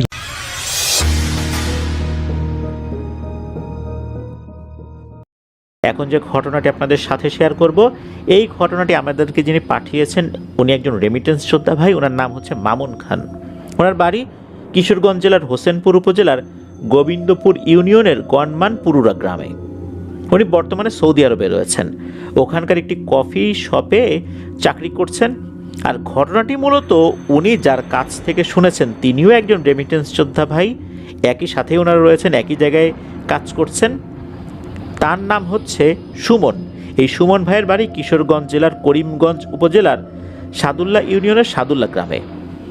এই যে সুমন ভাই, উনি ঘটনাটি শুনেছিলেন ওনার দাদির মুখ থেকে। ওনার দাদির নাম হচ্ছে আমেনা। মূলত ঘটনাটি যার সাথে ঘটেছে, অর্থাৎ এই ঘটনাটির মূল ভিকটিম যিনি, তিনি কিন্তু এই আমেনা দাদির বান্ধবী, তার নাম ছিল রূপা। তো ঘটনার সময়কালটা 1953 সালের আশেপাশে হবে। ওই সময়ে এই গ্রাম অঞ্চলের প্রেক্ষাপটটা কেমন ছিল, রাস্তাঘাট কেমন ছিল, তা নিশ্চয়ই আমরা কিছুটা হলেও অনুমান করতে পারছি। আর ওই সময়ে কিন্তু বাল্যবিবাহের প্রচলনটা কিন্তু বেশিই ছিল, মেয়েদের অল্প বয়সেই বিয়ে হয়ে যেত। আমেনা দাদির বয়স ছিল ওই সময় 14 বছরের কাছাকাছি, আর এই রূপার বয়সও কাছাকাছি ছিল। এই যে রূপা, এই রূপা হচ্ছে তার মা বাবার একমাত্র মেয়ে। ওই সময় কিন্তু আমেনা দাদি আর এই যে রূপা, ওনারা কিন্তু সরকারি প্রাথমিক বিদ্যালয়ে পড়তেন না, ওখানে একটা পাঠশালা ছিল, সেখানে গিয়ে লেখাপড়া শিখতেন। এই একই এলাকায় কালাম ওরফে কালু নামে একজন ব্যক্তি ছিলেন। তো সবাই তাকে কালু কবিরাজ বা কালাম কবিরাজ নামেই চিনতেন। তার বয়স ছিল ওই সময় 17 বছর। তখনও কিন্তু সে ওই কবিরাজ হয়নি। এই যে আমেনা দাদি আর এই রূপা দাদি আমরা বলবো, তো আমেনা দাদি রূপা দাদি তারা একসাথে ওই পাঠশালায় যায়। আর যাওয়ার যে পথটা, এটা কিন্তু এই কালাম কবিরাজের বাড়ির সামনে দিয়ে। রূপাকে দেখে সে পছন্দ করে, কারণ পছন্দ করার মতো চেহারা তার ছিল। এদিকে রূপা তো সরাসরি না করে দেয়। আর রূপা কিন্তু জানতো যে তার বাবাও কিন্তু অনেক বড় মাপের একজন কবিরাজ, এলাকায় তার নাম মতি কবিরাজ নাম ছিল আর কি। ওই সময়ে ওই এলাকার কাউকে সাপে কামড় দিলে বা জিনে ধরলে মতি কবিরাজ চিকিৎসা করতেন, অনেকেই আল্লাহর রহমতে তার চিকিৎসায় ভালো হয়েছে। আর যেহেতু বাবার একটা যথেষ্ট পরিচিতি ছিল এলাকায়, এই কারণে রূপা অন্য কাউকে পাত্তা দেওয়ার মতো সময় আসলে সে যে সময় যে তার থাকবে বা সময় দেবে এরকম সে চিন্তাই করতো না। আর তাছাড়া কালাম তো ওরকম কোনো কাজও করে না, বাড়িতেই থাকে, আর তাদের পারিবারিক অবস্থাও ওরকম ভালো ছিল না। তাছাড়া ওই সময়ে এলাকায় একটা ছেলে একটা মেয়ের সাথে সম্পর্ক করবে, সম্পর্ক করে বিয়ে করবে, এটা কিন্তু গ্রামীণ পরিবেশে কোনোভাবেই মেনে নেওয়া হতো না। এই সমস্ত কারণেই রূপা এগুলোতে কোনোভাবেই পাত্তা দিত না। কিন্তু এই যে কালাম বা কালু, এ তো রূপাকে রীতিমতো ইফটিজিং করেই যাচ্ছে, সমানে ডিস্টার্ব করেই যাচ্ছে। একদিন এই আমেনা দাদি এই কালামকে ডেকে বলে, দেখ কালাম, তুই এভাবে কিন্তু রূপাকে বিরক্ত করিস না, তার বাবার কানে কথাটা গেলে তোর কিন্তু অনেক বড় ক্ষতি হয়ে যাবে। তখন কালাম সে বলে ওঠে, আরে কি ক্ষতি করবে আমার, আমাকে মেরে ফেলবে, রূপার জন্য না হয় মরেই যাব, কিন্তু রূপার পিছু আমি ছাড়বো না। এভাবে কয়েক মাস চলে গেল। এদিকে এই কালাম সে দেখে যে কিছুতেই কিছু হচ্ছে না, কি করা যায়। তাছাড়া কালাম খুবই ডানপিটে ছিল, কারো কথা শুনতো না, আর চুরি করা তার অন্যতম একটা স্বভাব ছিল। এর গাছের ডাব, ওর গাছের পেঁপে, ওর খোয়ারের মুরগি, এই সমস্ত জিনিস চুরি চামারি করাটা তার একটা নেশা ছিল। বিশেষ করে গ্রামের অনেক কিশোর বয়সী ছেলেপেলেদের ভিতরেই এই ধরনের স্বভাব থাকে। তবে এগুলো করে যে সে কোথাও নিয়ে বিক্রি করে দিত তা কিন্তু না। তার এক বন্ধু ছিল, তার নাম হচ্ছে আব্দুল সাত্তার। এই সাত্তারের সাথে সে ভাগযোগ করে খেত আর কি, এই তাছাড়া কিছু না। আর কালামের বাবা ছিল একজন কৃষক, অন্যের জমি বর্গা চাষ করত। একদিন এই কালাম তার নানা বাড়িতে বেড়াতে গিয়েছে। সেখানে গিয়ে 2-4 দিন ছিল। এর ভিতরে হয় কি, এই রূপা দাদিকে বিয়ের বিয়ের কথাবার্তা বলবে, এই জন্য দেখার জন্য লোক এসেছে। আসার পর রূপা দাদিকে দেখে পছন্দ করে, বিয়ের দিন তারিখও ঠিক হয়ে যায়। এর ভিতরে কালাম যে সে বাড়িতে আসে, এদিকে তার বন্ধু সাত্তার মিয়া সে জানায় যে আরে কালাম, রূপার তো বিয়ে ঠিক হয়ে গেছে। কালাম বলে, না, আমি তো এটা কোনোভাবেই হতে দেবো না, রূপাকে আমি বিয়ে করব। তখন তো সে কবিরাজ হয় নাই, কিভাবে সে বিয়ে করবে? কোনো ধরনের তন্ত্রমন্ত্র তো সে খাটাতে পারবে না। তো সাত্তারের মুখে রূপার বিয়ে ঠিক হওয়ার কথা শুনে ওই সময় কালাম তাড়াহুড়া করে রূপাদের বাড়িতে চলে যায়। বাড়ির সামনে গিয়ে উকিঝুঁকি মারছে। এদিকে মতি কবিরাজ এই জিনিসটা দেখে ফেলেছে। সে কালামের কাছে গিয়ে বলে, কিরে কালাম, তুই আমার বাড়ির সামনে উকিঝুঁকি দিচ্ছিস কেন? তখন কালাম এই মতি কবিরাজের মুখের উপরে বলে দেয়, আমি আপনার মেয়েকে দেখতে এসেছি, তার সাথে আমার সম্পর্ক আছে। মতি কবিরাজ বলে, তুই জানিস তুই কি বলতেছিস? তুই আমার মেয়েকে দেখতে আসছিস? আমি তো জানি তুই ওকে বিরক্ত করিস। তুই জানিস না যে আমার মেয়ের বিয়ে ঠিক হয়েছে পাশের গ্রামের লতিফ মিয়ার সাথে? যা, এখান থেকে চলে যা। সে ওখান থেকে চলে আসে। আসার পর সে ওই পাশের গ্রামে ওই লতিফ মিয়ার কাছে যায় এবং গিয়ে বলে যে, ভাই, এই রূপার সাথে আমার 3 বছরের সম্পর্ক। এই রূপা কোনোভাবে বিয়েতে রাজি না, তার মা বাবা জোর করে বিয়ে দিচ্ছে।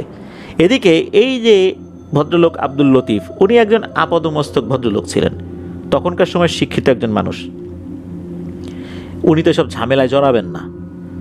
উনি লোক মারফত মতি কবিরাজের বাড়িতে লোক পাঠিয়ে বিয়ে ভেঙে দেন। তখন মতি কবিরাজ এটা ভালোভাবে নেননি, কেননা একটা মেয়ের বিয়ে ভেঙে গেলে তার আবার বিয়ে হওয়াটা কঠিন হয়েছে। তো ওই সময়ের প্রেক্ষাপটে এখনও গ্রামীণ পরিবেশে এটা নিয়ে কিন্তু অনেক কথা হয়। কিন্তু কেন এই বিয়েটা ভেঙে দিচ্ছে এটা জানার অধিকার তো মতি কবিরাজের আছে। তার মেয়ের বিয়ে ভেঙে দিচ্ছে এমনি কি কারণ? তখন নাকি এই বিষয়টা খুলে বলে যে, আপনার মেয়ের সাথে তো এই একই গ্রামের আর একটা ছেলে, তার নাম হলো কালাম, তার সম্পর্ক। আপনারা জোর করে মেয়েকে বিয়ে দিচ্ছেন, পরে দেখা যাবে যে বিয়ের পরেও এদের মধ্যে সম্পর্ক বিদ্যমান থাকবে, অযথা সংসারে অশান্তি হবে, সুতরাং আমি এসব ঝামেলায় জড়াবো না। এই ধরনের কথাবার্তাই বলে পাঠিয়েছেন আর কি। এই কথা শোনার পর মতি কবিরাজ খুবই মনে কষ্ট পান যে কালাম এইভাবে আমার মেয়েটার বিয়ে ভেঙে দিল। এটা শোনার পর উনি আসলে মনে কষ্ট পেয়েছেন, আবার একটা বড় সিদ্ধান্ত নিয়েছেন। এমন সিদ্ধান্ত নিয়েছেন যাতে করে এই কালাম আর কখনো সোজা হয়ে দাঁড়াতে না পারে। ওই দিন রাত্রেই এই মতি কবিরাজ সাপ চালান দিয়েছে, ঘুমের মধ্যে সেই সাপ এই কালামকে গিয়ে কামড়ে দিয়েছে। কালাম স্বপ্নের মধ্যে দেখছে যে একটি সাপ তাকে কামড় দিয়েছে। এদিকে সকাল সে আর ঘুম থেকে উঠতে পারে না, শরীর একদম অবশ হয়ে গেছে, এমন একটা অবস্থা। তার মা ডাক দিতে গিয়েছে, তার মা দেখছে ছেলে তাকিয়ে আছে, চোখের পলক ফেলছে, কথা বলতে পারছে না, কিন্তু মুখ দিয়ে লালা ঝরছে, আর তার পায়ের উপর দুটো দাগ রয়েছে আর কি। এটা দেখে তার মা চিৎকার দেয় যে আমার ছেলেকে সাপে কেটেছে। এদিকে তার বাবার নাম ছিল জয়নাল মিয়া, সেও ছুটে আসে, এসে দেখে কালামের এই অবস্থা। এখন ওই গ্রামে সাপে কাটা রুগীর চিকিৎসা কে করতে পারে? মতি কবিরাজ। মতি কবিরাজকে গিয়ে খবর দেওয়া হয়, যেহেতু এলাকায় তার ওঝা হিসাবে একটা সুখ্যাতি আছে, বিশেষ করে সাপে কাটা রুগীর ট্রিটমেন্টের বিষয়ে তার যথেষ্ট পারদর্শিতা ছিল। মতি কবিরাজ আসে, এসে দেখে এই অবস্থা, বলে ওকে ঘর থেকে বাইরে বের করো। এরপর মতি কবিরাজ সে তার কাজ শুরু করেছে। সে বলে যে হ্যাঁ, ও উঠবে, বসবে, কথা বলবে, কিন্তু ও কিন্তু আর কোনোদিন হাঁটতে পারবে না। মতি কবিরাজ বিষ নামানোর নাম করে এমন কিছু করেছিল যার কারণে এই কালামের দু পা পুরোপুরি প্যারালাইজড হয়ে যায়। এদিকে মতি কবিরাজ হাসতে হাসতে চলে যায়। এভাবে দেখতে দেখতে একটি বছর চলে যায়, আর যে কালাম পুরোপুরি ঘরবন্দি হয়ে যায়। এলাকার মানুষজন অবশ্য কিঞ্চিত খুশি হয়েছিল, কারণ এই ছেলেটা অনেককেই বিরক্ত করত। ওই যে বললাম, কারো গাছের ডাব, কারো গাছের আম, কারো গাছের পেঁপে, এই সমস্ত জিনিসগুলো চুরি করত।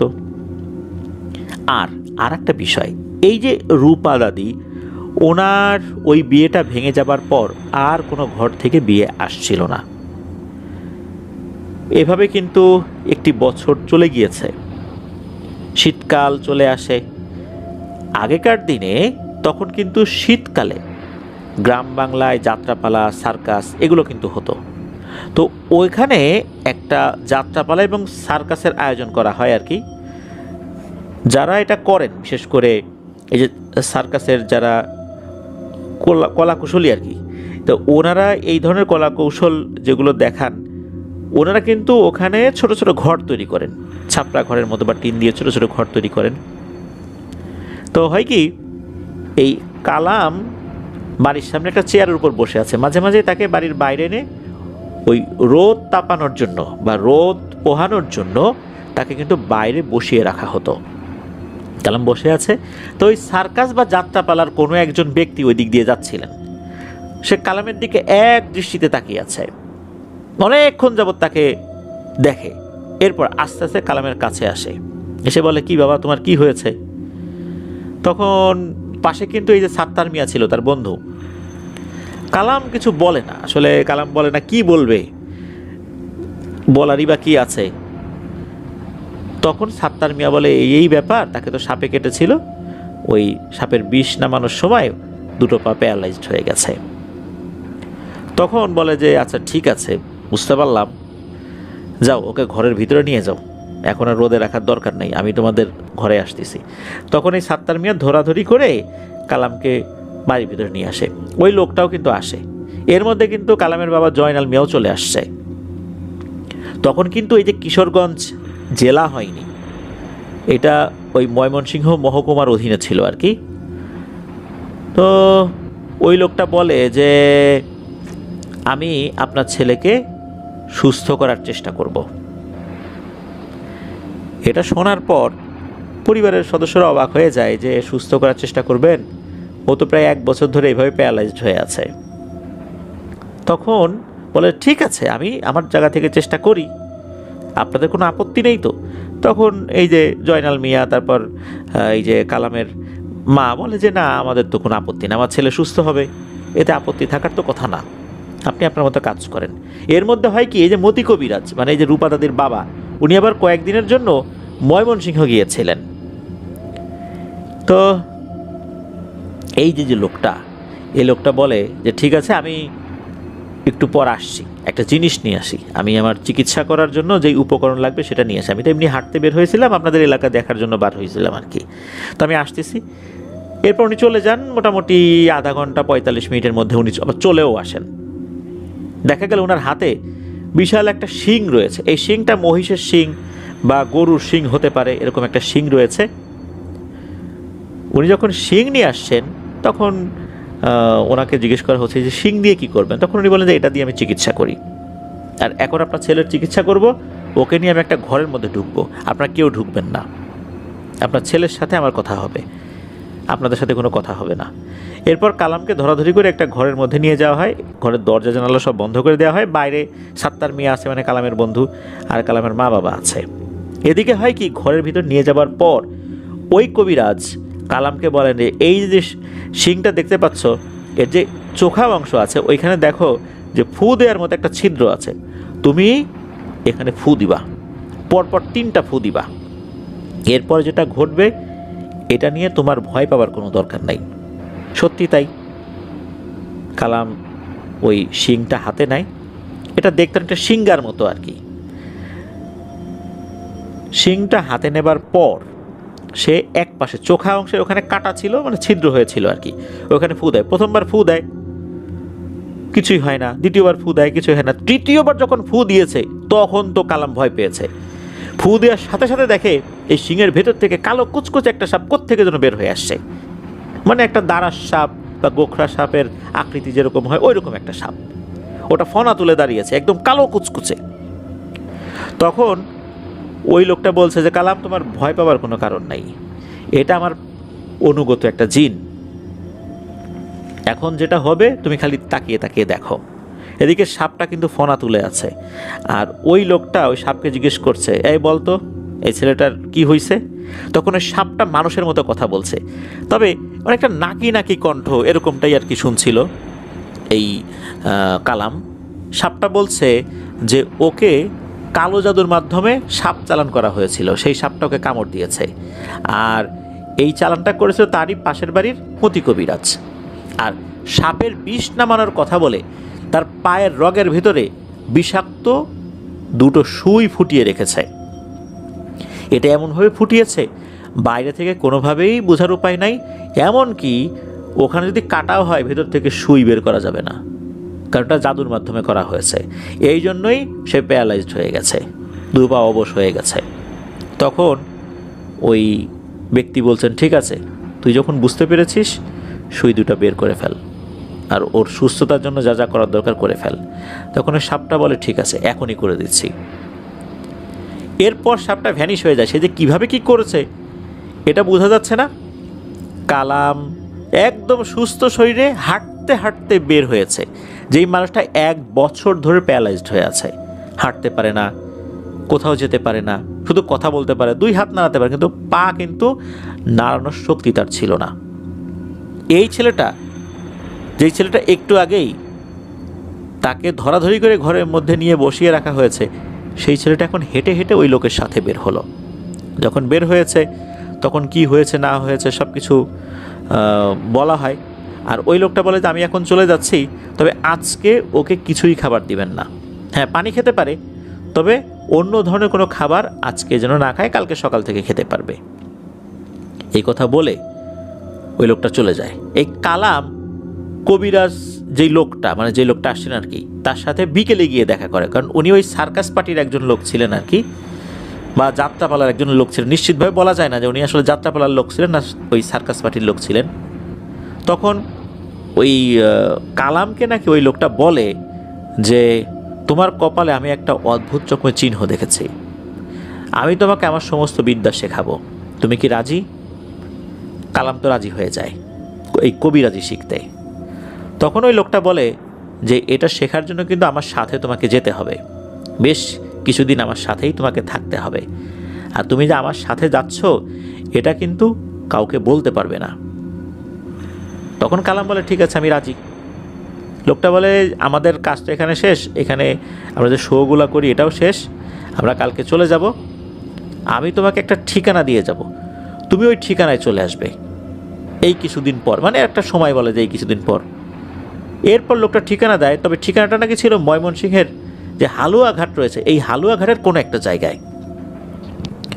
তো সেই ঠিকানা অনুযায়ী কোনো একদিন কালাম রাতের বেলা ঘর থেকে চুপি চুপি বাইরে বের হয়ে চলে যায়। এদিকে পরিবার থেকে খোঁজাখুঁজি হচ্ছে, 1 বছর পার হয়ে গেছে, তার কোনো খোঁজ খবর নাই। 1 বছর পর এই কালাম বাড়িতে ফেরত আসে কবিরাজ হয়ে। এদিকে এই যে এতগুলো সময় গেল, প্রায় 2 বছর সময় অতিক্রান্ত হয়েছে, মানে এই কালামকে যে সাপে কামড় দিল এরপরে তো 1 বছর চলে গেল, সে প্যারালাইজড হয়েছিল। এরপর সে যে আবার বাড়ি থেকে চলে গেল, 1 বছর পর ফেরত এসেছে, তার মানে 2 বছর হয়ে গেল। এই 2 বছরের মধ্যে এই রূপা দাদির কিন্তু বিয়ে হয়নি, এমনকি কোনো জায়গা থেকে নাকি বিয়ের প্রস্তাবও আসতো না, এমন একটা অবস্থা হয়েছিল আর কি। তার উপর যে কোনো কালো জাদু করা হয়েছে বা এরকম কোনো কিছু কিন্তু না, কারণ এই যে মতি কবিরাজ মানে রূপা দাদির বাবা, উনি তো কবিরাজি জানতেন, উনি নিজের জায়গা থেকে তদবির করেছিলেন। মূলত যেটা হয়েছিল তা হচ্ছে যে গ্রামে কারোর বিয়ে যদি একবার ভেঙে যায় তাহলে কিন্তু বিয়ে হওয়াটা কঠিন। তার উপর আবার কথা উঠেছে এই রূপা দাদির সাথে 3 বছর সম্পর্ক ছিল হচ্ছে এই কালামের। তখন তো মানুষের মধ্যে কানা ঘুষা শুরু হয়ে গেছে, বিয়ের প্রসঙ্গ উঠলেই এই কথা ও ওই কথা বলে কিন্তু বিয়ে ভেঙে দিত, বা যারা পাত্রী দেখতে আসবে তারা যখন আশেপাশের লোকজনের কাছ থেকে শুনতো তারা বলতো তার তো বিয়ে এই কারণে ভেঙে গেছে, তখন তারা কিন্তু আর আগাতই না। তো এই কারণেই মূলত 2 বছর আসলে ওভাবে তার বিয়ের কোনো প্রস্তাবনাও আসেনি, এটাই অনুমান করা হয় আর কি। তো যাই হোক, 1 বছর পরে ফেরত এসে তার বন্ধু সাত্তারের সাথে দেখা করে। সাত্তারও তো এই 1 বছর পর তার বন্ধুকে দেখে খুব খুশি হয়। সাত্তারের সাথে এই কালামের প্রথম কথাই ছিল, কিরে সাত্তার, রূপার কি অবস্থা? এই কথার উত্তর না দিয়ে তখন সাত্তার বলে, সে কথা পরে বলতেছি, আগে বল তুই এতদিন কোথায় ছিলি? তখন কালাম বলে, বলবো, সবই বলবো। এরপর তার বাড়িতে যখন আসলে সে ফেরত এসেছে, মা বাবা তো অনেক খুশি, 1 বছর পর ফেরত এসেছে। জিজ্ঞেস করে তুই কোথায় ছিলি? তখন কালাম বলে যে আমি অমুক জায়গায় ছিলাম, আর ওই যে যেই লোকটা আমাকে চিকিৎসা করতে আসছিল আমি তার কাছে ছিলাম এই 1 বছর। তো এরকমটা বলে যে সে কোথায় ছিল। এখন তো বলতে আর কোনো সমস্যা নাই। আর হয় কি, এই যে কালাম একটা ব্যাগ নিয়ে আসলে এই ব্যাগের ভিতর থেকে ওই যে শিং, যেটা গরু বা মহিষের শিংয়ের মতো হতে পারে, যেটা শিংগা এক পাশে ছিদ্র আছে এক পাশে ফু দেওয়া যায়, ওই জিনিসটা ব্যাগ থেকে বের করে। তখন তার মা বাবা বলে, কিরে তুই এই জিনিস কোত্থেকে নিয়ে আসলি? তখন বলে আমার ওস্তাদ এটা আমাকে দিছে। এর কয়েকদিন পর সাত্তার আর কালাম এক জায়গায় বসে আছে। তখন কালাম বলছে যে সাত্তার দেখ, এই রূপা আমাকে পাত্তা দিত না, কিন্তু এখন এমন একটা কাজ করব, দেখবি অল্প কিছু সময়ের মধ্যে রূপা এখানে হাজির হবে। সাত্তার তো বিশ্বাসই করে না এটা সম্ভব, তার তো বিশ্বাসই হয় না। তখন কালাম কি করলো, একটা মাটির ঢিল হাতে নিল, কিছু একটা পরে আকাশের দিকে ছুঁড়ে দিল। ওই ঢিলটা তো আবার কিছুক্ষণ পর ওই মাটির উপরেই পড়েছে। এই মোটামুটি আনুমানিক আধা ঘন্টার কাছাকাছি সময় হবে, দেখা গেল হন্তদন্ত হয়ে রূপা কালামের কাছে ছুটে আসছে, সাথে হলো এই আমেনা দাদি। মানে রূপা বাসার থেকে পাগলের মতো এই কালামকে খোঁজার জন্য বের হয়েছে। পথিমধ্যে আমেনা দাদির সাথে দেখা, আমেনা দাদি আবার রূপা দাদির সাথে দেখা করতে যাচ্ছিল। তখন এই আমিনা দাদি জিজ্ঞেস করে, কি কোথায় যাচ্ছি? বলে কালামের কাছে। এটা শুনে তো আমিনা দাদি অবাক হয়ে গেছে, ঘটনা কি সমস্যা হলো? তখন আমিনা দাদি বলছে, চল আমিও তোর সাথে যাব। এই জন্য উনি সাথে চলে আসছেন। এসেই এই কালামকে রূপা দাদি বলছেন, কি কালাম তুমি কেমন আছো? তুমি আমাকে বিয়ে করবা? আমি তোমাকে বিয়ে করতে চাই। এই কথা শোনার সাথে সাথে আমিনা দাদিও অবাক, আর ওই সাত্তারও অবাক। বলে কি, এটা কিভাবে সম্ভব? তখন এই কালাম মুচকি মুচকি হেসে দিয়ে বলে, যাও তুমি এখন বাড়িতে যাও, তোমার সাথে পরে কথা বলবে এগুলা নিয়ে।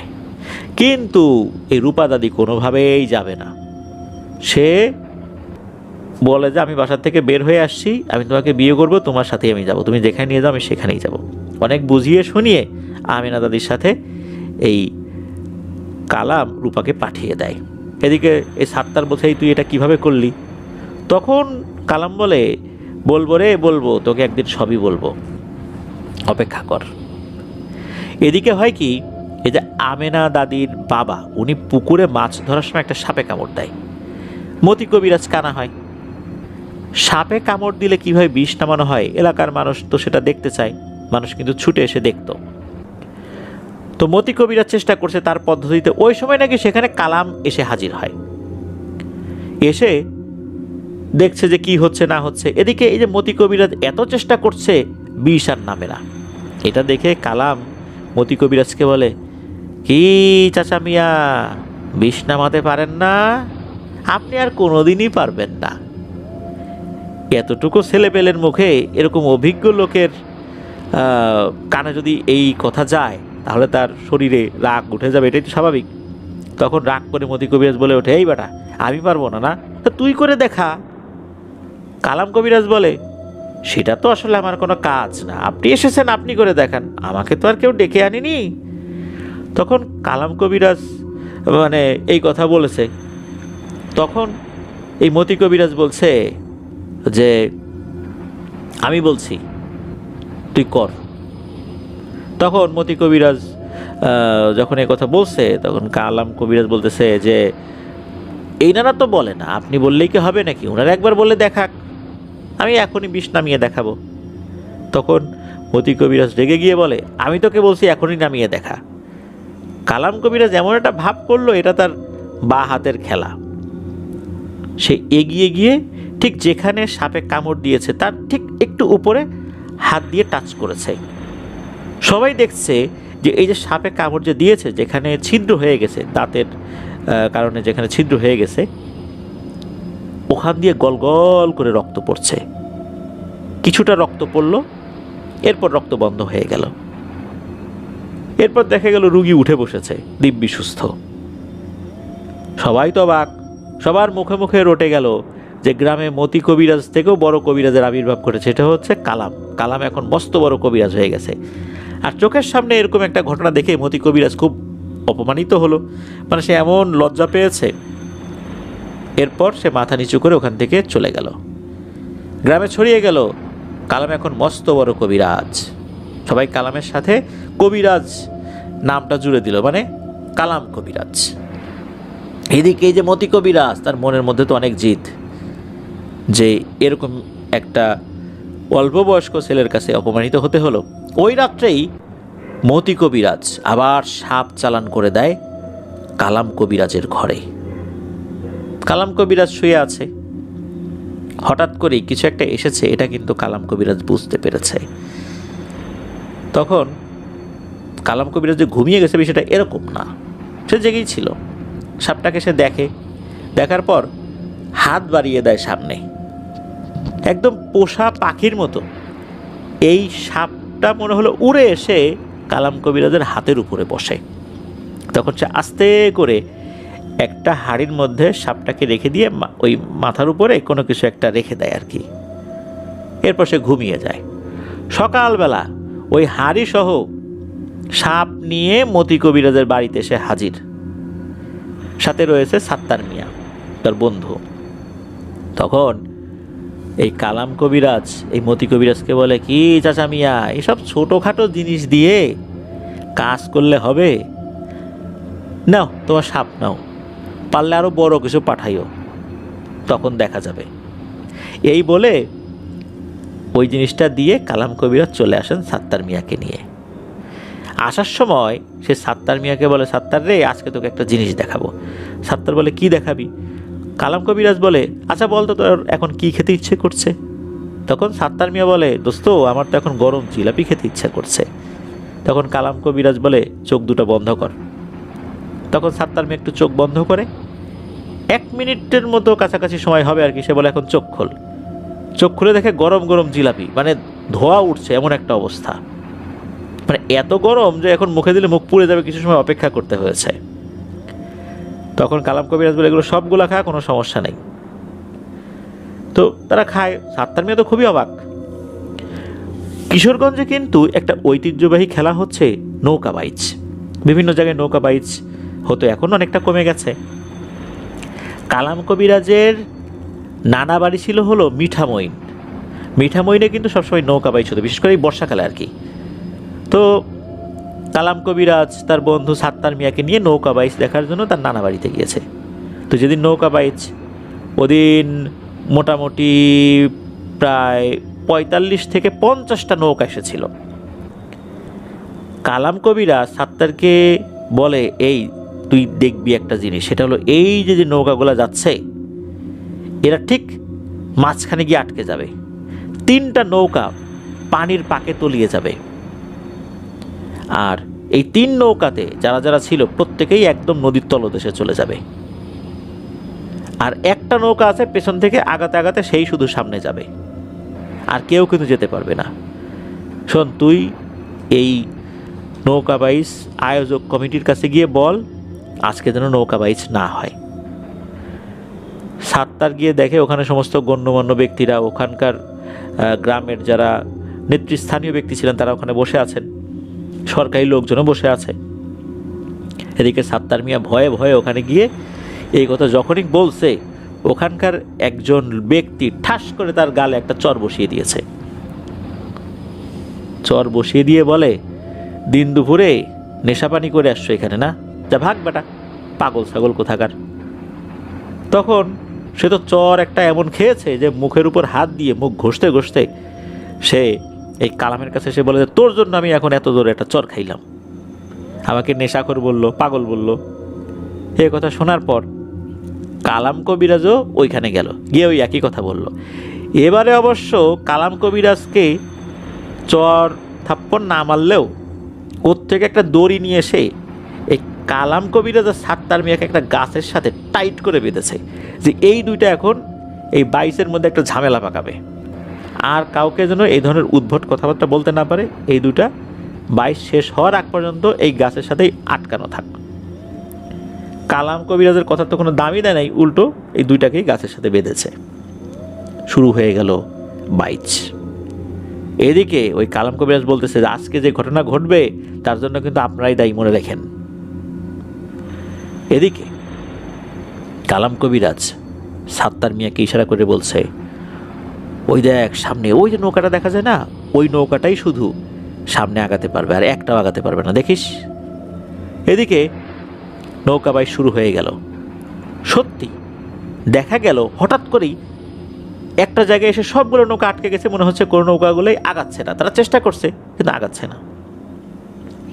আর তখনই হঠাৎ করে একটা জায়গায় পানির পাক সৃষ্টি হলো, 3টা নৌকা ওই পানির পাকের মধ্যে পড়ে গেল। অন্য যে নৌকাগুলো ছিল তারা সেই নৌকা থেকে নেমে দ্রুত সাঁতরে নদীর পাড়ে চলে আসলো।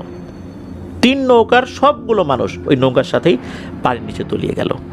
আর এই সময় একটা নৌকা আস্তে আস্তে আস্তে আস্তে সামনের দিকে এগিয়ে চলে গেল, মানে তারা কিন্তু দিব্যি বেয়েই যাচ্ছে, তাদের এগুলো নিয়ে কোনো ভ্রুক্ষেপ নেই। এখন এই ঘটনার পেছনে তাদের কোনো হাত আছে কি নাই এই বিষয়টা বলা মুশকিল। তো যাই হোক, এদিকে এরকম একটা ঘটনা ঘটলো। এরপর লোকজনের মাথায় আসলো, আরে এই যে দড়ি দিয়ে বেঁধে রেখেছি 2টা লোককে, এরা তো ঠিকই বলছিল। তারা গাছের কাছে গিয়ে দেখে নাই, দড়ি ওখানেই আছে, 2জন লোক নাই। তখন লোকজন বুঝতে পারছে এদের কোনো আধ্যাত্মিক ক্ষমতা আছে, এই জন্য দড়ি এখানেই পড়ে আছে, কিন্তু এরা এখান থেকে চলে গেছে। এদেরকে কে চেনে, একজন বলল আর একে তো চিনি, এর নাম হলো কালাম, এখন কবিরাজি শিখেছে, আর সাথে তার চেলা সাত্তার মিয়া। তার বাড়ি কোথায় খোঁজখবর নিয়ে ওখানকার যিনি চেয়ারম্যান ছিলেন আর কি, তার নাম ছিল তোতা মিয়া। এই তোতা মিয়া আরও কয়েকজন লোককে নিয়ে ওই কালাম কবিরাজের বাড়িতে গেছে, গিয়ে দেখে কালাম কবিরাজ আর সাত্তার মিয়া দিব্যি বসে বসে গরম ভাত খাচ্ছে বাড়ির। তখন এরা বলছেন যে আচ্ছা এই যে ঘটনাটা ঘটলো, এখন কি করা যায়, তোমাদের সাথে তো খারাপ আচরণ করছি, এই জন্য আমরা দুঃখিত, ক্ষমা চাচ্ছি, কিছু একটা করো। তখন নাকি কালাম কবিরাজ কাগজে কিছু একটা লিখে দেয়, এটা ঠিক কোন ভাষায় লেখা হয়েছিল এটা জানা যায় না। তখন কালাম কবিরাজ বলছিল যে এই কাগজটা একজন সাহসী পুরুষ লোকের হাতে দিবেন, যেইখানে গিয়ে নৌকাটা ডুবেছে ওই জায়গায় গিয়ে তাকে 7টা ডুব দিতে হবে। এই কাগজটা হাতে নিয়ে 6 বার ডুব দিবে, আবার উঠবে, কোনো সমস্যা নেই। 7 বার ডুব দেওয়ার পর মানে 7ম ডুবে গিয়ে সে হাতের এই কাগজটা পানির ভিতরে ছেড়ে দিবে, এরপর সে চলে আসবে উপরে। সত্যি তাই করা হলো, একজন লোককে দিয়ে এই কাজটি যখনই করা হয়েছে, সে ওই 7ম ডুবে ওই কাগজটা পানিতে ছেড়ে দিয়ে আবার সাথে যখনই উপরে চলে এসেছে তখনই মনে হলো পানিতে পাক সৃষ্টি হয়েছে, যেভাবে ঘণ্টাখানেক আগে পাক সৃষ্টি হয়েছিল। এই পাক যখন সৃষ্টি হয়েছে তখন দেখা গেল ওই যে 3টা নৌকাই ভেসে উঠেছে পানির নিচ থেকে, আর 10টা লাশ ভেসে উঠেছে, একটা লাশ পাওয়া যায়নি। মানে ওই যে 3টা এই 3টা নৌকাতে নাকি 11 জন ব্যক্তি ছিল সব মিলিয়ে। ছোট ছোট নৌকা ছিল ওই 3টা নৌকা। তখন কালাম কবিরাজ জানিয়েছিল যে ওই একজনকে পাওয়া যাবে না, এই একজনকে বিশেষভাবে বলি দেয়া হয়েছে। এই 10 জনকেও মেরে ফেলা হয়েছে, তবে এই একজনকে কোনোভাবেই পাওয়া যাবে না। তো যাই হোক, এরকম একটা ঘটনা ঘটে। এরপর আরও অনেক ধরনের ঘটনাই রয়েছে। ওনার সাথে যেই আরও ঘটনা রয়েছে সেগুলো পরবর্তীতে আরেকটু সংগ্রহ করে জানানোর চেষ্টা করবেন, কেননা একটি ঘটনাই পুরোপুরি বলতে পারেননি মামুন ভাই, যেহেতু ওনারা অনেক কর্মব্যস্ততার মধ্যে সময় কাটান। এরকম ঘটনা লিখে পাঠানো ওনাদের জন্য সময় সাধ্য, কষ্টসাধ্যও বলতে হবে। তবে এতটুকু বলে রাখি যে এই যে রূপা দাদির সাথে কালাম কবিরাজের বিয়ে হয়েছিল, এরপর আরও বেশ কিছু ঘটনা রয়েছে। সেই ঘটনাগুলো পরবর্তীতে লিখে পাঠাবেন বলে জানিয়েছেন। এই যে রূপা দাদি আর কালাম কবিরাজের ঘটনা, এটা তো পরবর্তীতে বিভিন্ন কারণে আস্তে আস্তে অনেকেই জেনেছেন। অনেক বিষয়গুলো তো মানুষ জানতো না, আস্তে আস্তে জেনেছেন আর কি। একটা বিষয় তা হচ্ছে যে কালাম কবিরাজের জন্য রূপা দাদি নাকি চুলার উপরে ভাত বসিয়েছিল। এটা নিয়েও একটা অদ্ভুত ব্যাপার রয়েছে। ওই জায়গাটা নাকি এখনও রয়েছে, বা ওই জায়গার যেই আশেপাশে যেই যতটুকু প্লেস, ওটাকে নিয়েও বেশ কিছু ব্যাপার এখনও রয়েছে।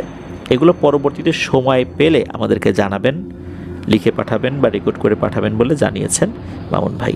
আমরা অপেক্ষায় থাকব যে কালাম কবিরাজ এবং রূপা দাদির এই যে ঘটনাটা, এটা আসলে চূড়ান্তভাবে কি হলো, ফাইনালি উনি কীভাবে রূপা দাদিকে বিয়ে করেছিলেন, আর এই যে নৌকাডুবি সহ আরও বেশ কয়েকটি বিষয় শুনলাম, এই ঘটনার পেছনের ঘটনাও যদি থেকে থাকে সেটাও আমরা জানতে চাই। আমরা অপেক্ষায় থাকব। ধন্যবাদ জানাচ্ছি মামুন ভাইকে, এত কষ্ট করে ঘটনা লিখে পাঠিয়েছেন এই জন্য। আর যিনি ওনাকে ঘটনাটি দিয়েছেন তাকেও ধন্যবাদ জানাচ্ছি, সুমন ভাইকে।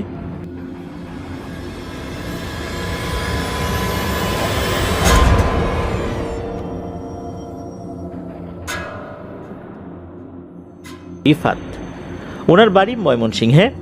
উনি বর্তমানে নর্দার্ন বিশ্ববিদ্যালয়ে কম্পিউটার সায়েন্সে অধ্যয়নরত রয়েছেন, আর পার্ট টাইম একটি স্কুলে চাকরি করছেন।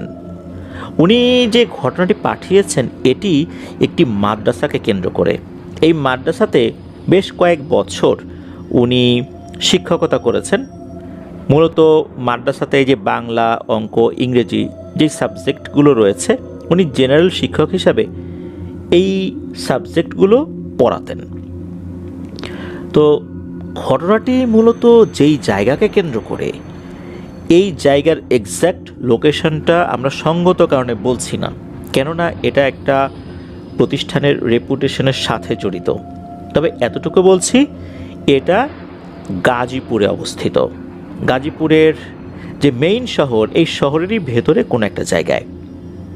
সেখানে কিন্তু আশেপাশে মানুষজন বসবাস করে, এমনকি ওই জায়গাতেও মানুষ বসবাস করে। ঘটনা বেশ কয়েকটা অংশে বিভক্ত। তবে ঘটনাগুলো বলার আগে ফ্ল্যাটের বর্ণনাটা আমরা দেই। ফ্ল্যাটটির পশ্চিম পাশে পরিত্যক্ত 3 তলা বিশিষ্ট একটি বিল্ডিং রয়েছে,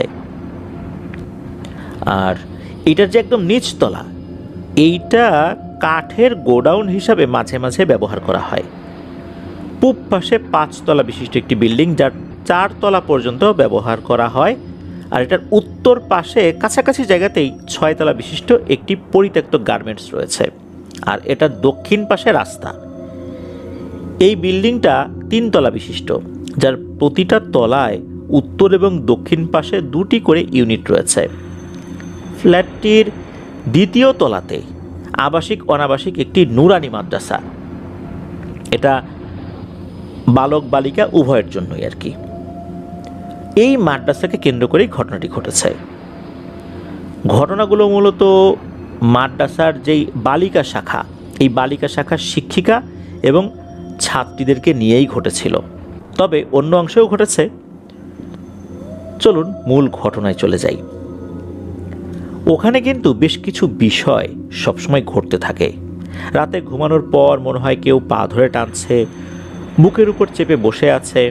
ওয়াশরুমে যাবার পর দরজা হঠাৎ করেই আটকে যায়। ইলেকট্রিসিটি থাকার পরও বাতি জ্বলে না। ওয়াশরুমে কেউ গিয়েছে, হঠাৎ করে বাতি বন্ধ হয়ে গেছে। একটা বাচ্চা মানুষ ওয়াশরুমে যাওয়ার পর হঠাৎ করে যদি বাতি বন্ধ হয়ে যায়, তাহলে তার মধ্যে কী ধরনের আতঙ্ক কাজ করে। এটা তো শুধু বাচ্চা না, এটা আমাদের ক্ষেত্রেও কিন্তু এই ধরনের ঘটনা ঘটলে আমরা ভয় পেয়ে যাই।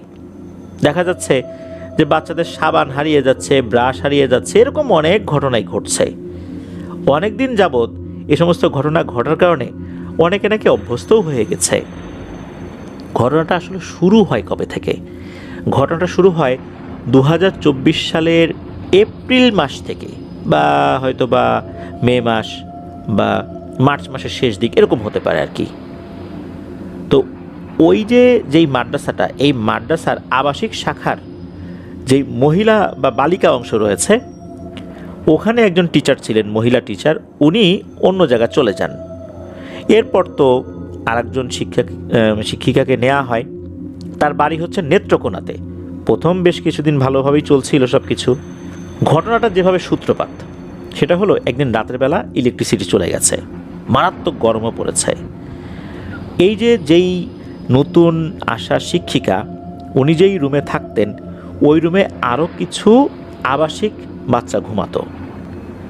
অনেক রাত, তারপর আবার ইলেকট্রিসিটি চলে গেছে, আশেপাশে বাতাসও কম। দরজা খুলে দিলে, মানে ওই রুমের যে বারান্দা, ওই বারান্দার দরজা খুলে দিলে কিছুটা বাতাস আসবে। উনি কী করেছেন, ওনার যে থাকার জায়গা, ওখানে একটা খাট ছিল, খাট থেকে নেমে ওই দরজাটা খুলে ওই দরজার একদম বরাবর, অর্থাৎ দরজা খোলার সাথে সাথে মানুষ যে দরজা খুললে বাইরে যাবে, বাইরে থেকে ভেতরে আসবে, যেই রাস্তাটা আর কি, ওইটার উপরে উনি বালিশ নিয়ে শুয়েছেন। তখন কিন্তু ওনার ঘুম আসছে না। যখনই উনি শুয়েছেন, মনে হলো কোনো একটা ছায়ামূর্তি লাফ দিয়ে ওনার বুকের উপর উঠে বসেছে আর গলা চেপে ধরেছে। উনি তো কোনোভাবেই এটাকে ছাড়াতে পারছেন না। উনি প্রথম দিকে মনে করছেন এটা ওনার কোনো ছাত্রী এই কাজ করেছে। এরপর অবশ্য থেমে যায় বলতে জিনিসটা মনে হলো সরে গেল। উনি মনে করলেন যে এটা হয়তো বা ওনার মনের ভুল টুল, এরকম কিছু একটা হবে।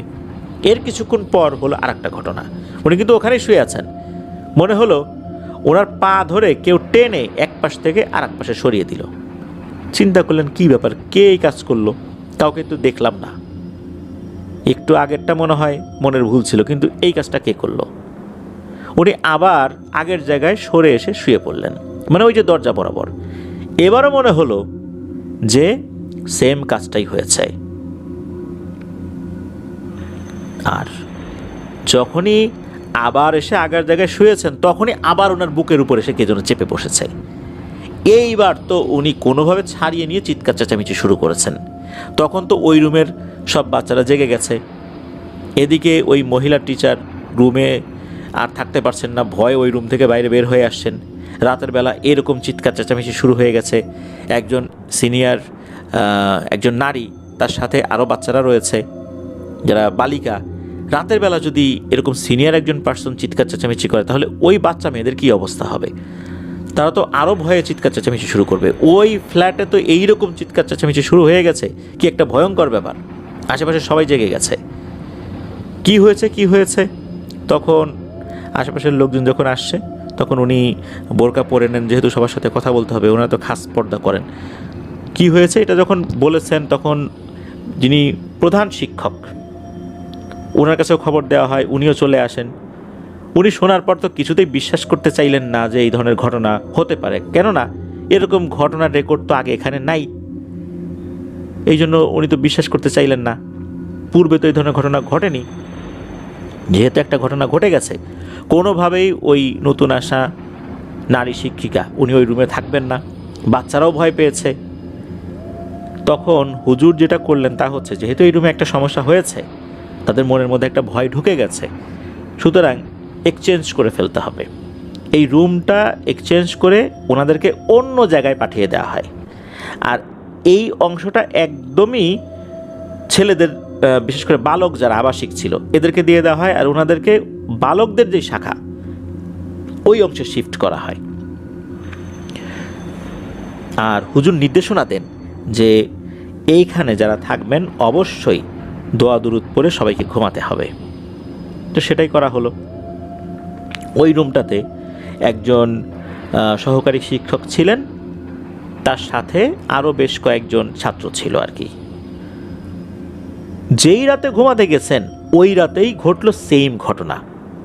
এই যে সহকারী শিক্ষক, উনি কিন্তু দরজা খুলে দরজার ওই জায়গাতে আবার শোন নাই, উনি কিন্তু ওনার জায়গাতেই শুয়েছেন।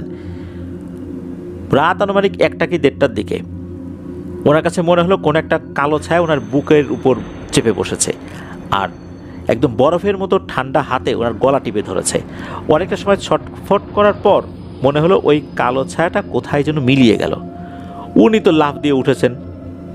উনি খেয়াল করলেন আশেপাশে বাচ্চারা কিছুই টের পায়নি।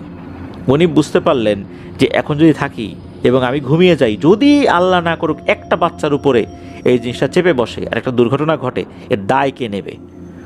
উনি সাথে সাথে মোহতামিম হুজুরকে ফোন দিলেন, মানে প্রধান শিক্ষককে ফোন দিলেন যে এই ঘটনা, এই যে আগে যে ঘটনা ঘটছে এটা আসলেই ঠিক, আপনি তো বিশ্বাস করেননি, এই যে আমার সাথে সেম ঘটনা ঘটছে, আমি এখন এখানে থাকবো না। কি এক বিপদ এই রাতের বেলা।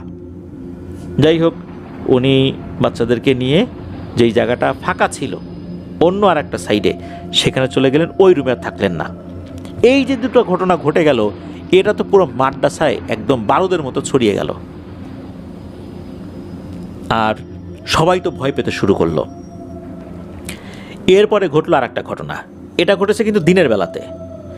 এই যে বালিকা শাখা, এই বালিকা শাখার একটা বাচ্চা মেয়ে, সে ওয়াশরুমে ঢুকেছে দিনের বেলাতেই। ওয়াশরুমে সে যখন ঢুকেছে, ঢোকার পর মাত্র সে একটু ঘুরেছে, তখনই সে দেখে দরজা ভেদ করে একটা ছায়ামূর্তি ভেতরে ঢুকেছে, আর খপ করে তার গলা চেপে ধরেছে। শুধু গলা চেপে ধরেছে তা কিন্তু না, তাকে শূন্যে তুলে ফেলেছে। সে প্রাণপণ ছোটাছুটি করেও নিজেকে ছুটাতে ব্যর্থ হলো, তবে অল্প সময়ের মধ্যেই তাকে ছেড়ে দিল। কিন্তু সে নিজেকে ছাড়াতে পারেনি। সে যখন ছাড়া পেল, সে তখন চিৎকার করতে শুরু করলো। এতক্ষণ কিন্তু সে চিৎকার করতে পারেনি। এদিকে ওয়াশরুমের মধ্যে চিৎকার চেঁচামেচি হচ্ছে, বাইরে থেকে সবাই ধাক্কাধাক্কি করছে। এই মেয়েটা যে দরজা খুলবে এই সেন্সটাও তার মধ্যে কাজ করছিল না। যাক, একটা পর্যায়ে এসে সে দরজা খুলে দেয়। বাইরে অন্য বাচ্চারা, তার ভয়ার্ত চোখ, এরকম ভয় পেয়েছে, এটা দেখে তো অন্য বাচ্চারাও মারাত্মক ভয় পেয়েছে। দিন দুপুরে কি হয়ে গেল। এদিকে ওই মাদ্রাসা যিনি মোহতামিম বা অন্য যারা শিক্ষক ছিলেন বালক শাখায় বা বালিকা শাখায় যে শিক্ষিকা ছিলেন, ইনারা তো কেউই এই জিনে ধরার চিকিৎসা জানেন না। হুজুর পড়ে গেছেন এক মহাবিপদে। কি করি? এ তো সাংঘাতিক বিপদ, এতদিন তো ছিল না, হঠাৎ করে এই সমস্যা কেন হলো? উনি তো ওনার পরিচিত বিভিন্ন হুজুরদের সাথে কথা বলছেন যে এরকম সমস্যা, কি করি, আপনারা ভালো কোনো একজন হুজুরের সন্ধান দেন যিনি এই ধরনের সমস্যার সমাধান করতে পারে। ওনাদের জানা বিভিন্ন হুজুরদের নাম্বার দিচ্ছিলেন, তাদের সাথে যোগাযোগ করা হচ্ছিল। তারা আসেন, যেই আসুক না কেন মাদ্রাসার চারপাশে বন্ধ করে দিত। অল্প কয়েকদিন ভালো যায়, আবার সেম ঘটনা শুরু হয়। এই সমস্যার কারণে ছাত্রীরা তো অসুস্থ হতে শুরু করে, বিশেষ করে ছাত্রীদের উপর এটার প্রভাবটা বেশি পড়েছিল। অনেকেই মাদ্রাসা ছেড়ে চলে যাচ্ছে। এই যে সমস্যাটা, এই সমস্যা একটা ভিন্ন মাত্রা লাভ করে যখন দিনের বেলাতে ভয়ঙ্কর একটা বাচ্চাকে সবাই দেখতে শুরু করে। সবাই কোরআন শরীফ পড়ছে বা তাদের নির্দিষ্ট পড়া পড়ছে, হঠাৎ করে দেখে কোত্থেকে একটা বাচ্চা চলে আসছে। বয়স 4 কি 5 বছর হবে। এর কপাল থেকে একদম মাথার পেছন অংশ, এই অংশটা ভেদ করে একটা রড ঢুকে বেরিয়ে গেছে, এবং রডটাকে তো মাথার ভেতরেই আছে, এই পাশ থেকে বেরিয়ে আছে, ও পাশ থেকে বেরিয়ে আছে। এই বাচ্চাটাকে দেখে, বাচ্চাটা হাসেও না, কান্নাও করে না। সে কি করে, হঠাৎ করে কোনো একটা বাচ্চার সামনে নাকি চলে আসে। যার সামনে আসে সেই শুধু দেখে, অন্য কেউ দেখে না। যে দেখে এরকম একটা দৃশ্য দেখেই তো চিৎকার চেঁচামেচি শুরু করে, অন্যরা তো কেউ দেখে না। সবাই চিৎকার চেঁচামেচি শুরু করলে এটা নাকি চলে যায়। এটা যে একজন দেখে তা কিন্তু না, হঠাৎ করে একজন দেখে, আর একজন দেখলে অন্যরা কিন্তু দেখে না। কিন্তু যারাই দেখেছে সবার বর্ণনা কিন্তু একই রকম, একই জিনিস দেখেছে।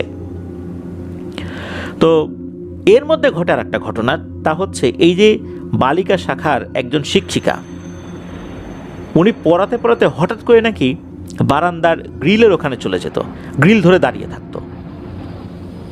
এটার কারণ কি এইটা উনি আসলে নিজেও বলতে পারতেন না। তবে উনি পরবর্তীতে জানিয়েছিলেন যে মনে হয় কেউ একজন ওনাকে আকর্ষণ করছে। উনি যখন চলে যান উনি দেখেন যে এই ফ্ল্যাট বরাবর ওই পাশে যেখানে ওই যে পরিত্যক্ত গার্মেন্টসটা রয়েছে, ওইখানে কোনো একটা যুবক বয়স্ক বা যুবক বয়সী কোনো একটা পুরুষ লোক তার দিকে অপলক দৃষ্টিতে তাকিয়ে আছে। এটা উনি দেখতেন, কিন্তু ওনার দ্বারা তো ওখানে যাওয়াটা আসলে মানানসই হয় না। কারণ এই ধরনের মাদ্রাসাগুলোতে যারা শিক্ষিকা থাকেন তারা তো খাস পর্দা করেন, অন্যদের সামনে ওনারা যান না। কিন্তু হঠাৎ করে উনি ওইভাবে চলে যেতেন এবং উনি নিজেও বলতে পারতেন না ঘটনা কী হচ্ছে। ওনার ওরকম কোনো সেন্সই কাজ করতো না। উনি ঘুমের ঘোরে অনর্গল কোরআন তেলাওয়াত করছেন, তারপরে ঘুমের ভিতরে কান্নাকাটি করছেন। ছাত্রীরা তো ভয়ে তার পাশেই যেত না, দিনের বেলাতেই তার পাশে যেতে চাইতো না। ঘুমের ঘরে উনি যে কি করতেন এটা আবার জাগার পর উনি কিছুই বলতে পারতেন না। ওই শিক্ষিকাকে শুধু রাতের বেলা না, দিনের বেলাতেও জিনে আসর করার মতো ঝামেলা শুরু হয়ে গেল। উনি তো অসুস্থ হয়ে পড়লেন। তখন মাদ্রাসা কর্তৃপক্ষ ওই শিক্ষিকার মা বাবাকে ডেকে তাদের মেয়েকে তাদের হাতে বুঝিয়ে দিয়ে মাদ্রাসা থেকে বিদায় দিলেন। কি আর করা, আর তো সমাধান ওনারা করতে পারছেন না। হুজুর ভাবলেন যে এই যে শিক্ষিকা, ইনার কারণেই হয়তো বা ঝামেলাটা হয়েছে। কারণ আগে যে শিক্ষিকা ছিলেন তিনি তো চলে গেছেন, কই তার সাথে তো কোনো কিছু হয়নি।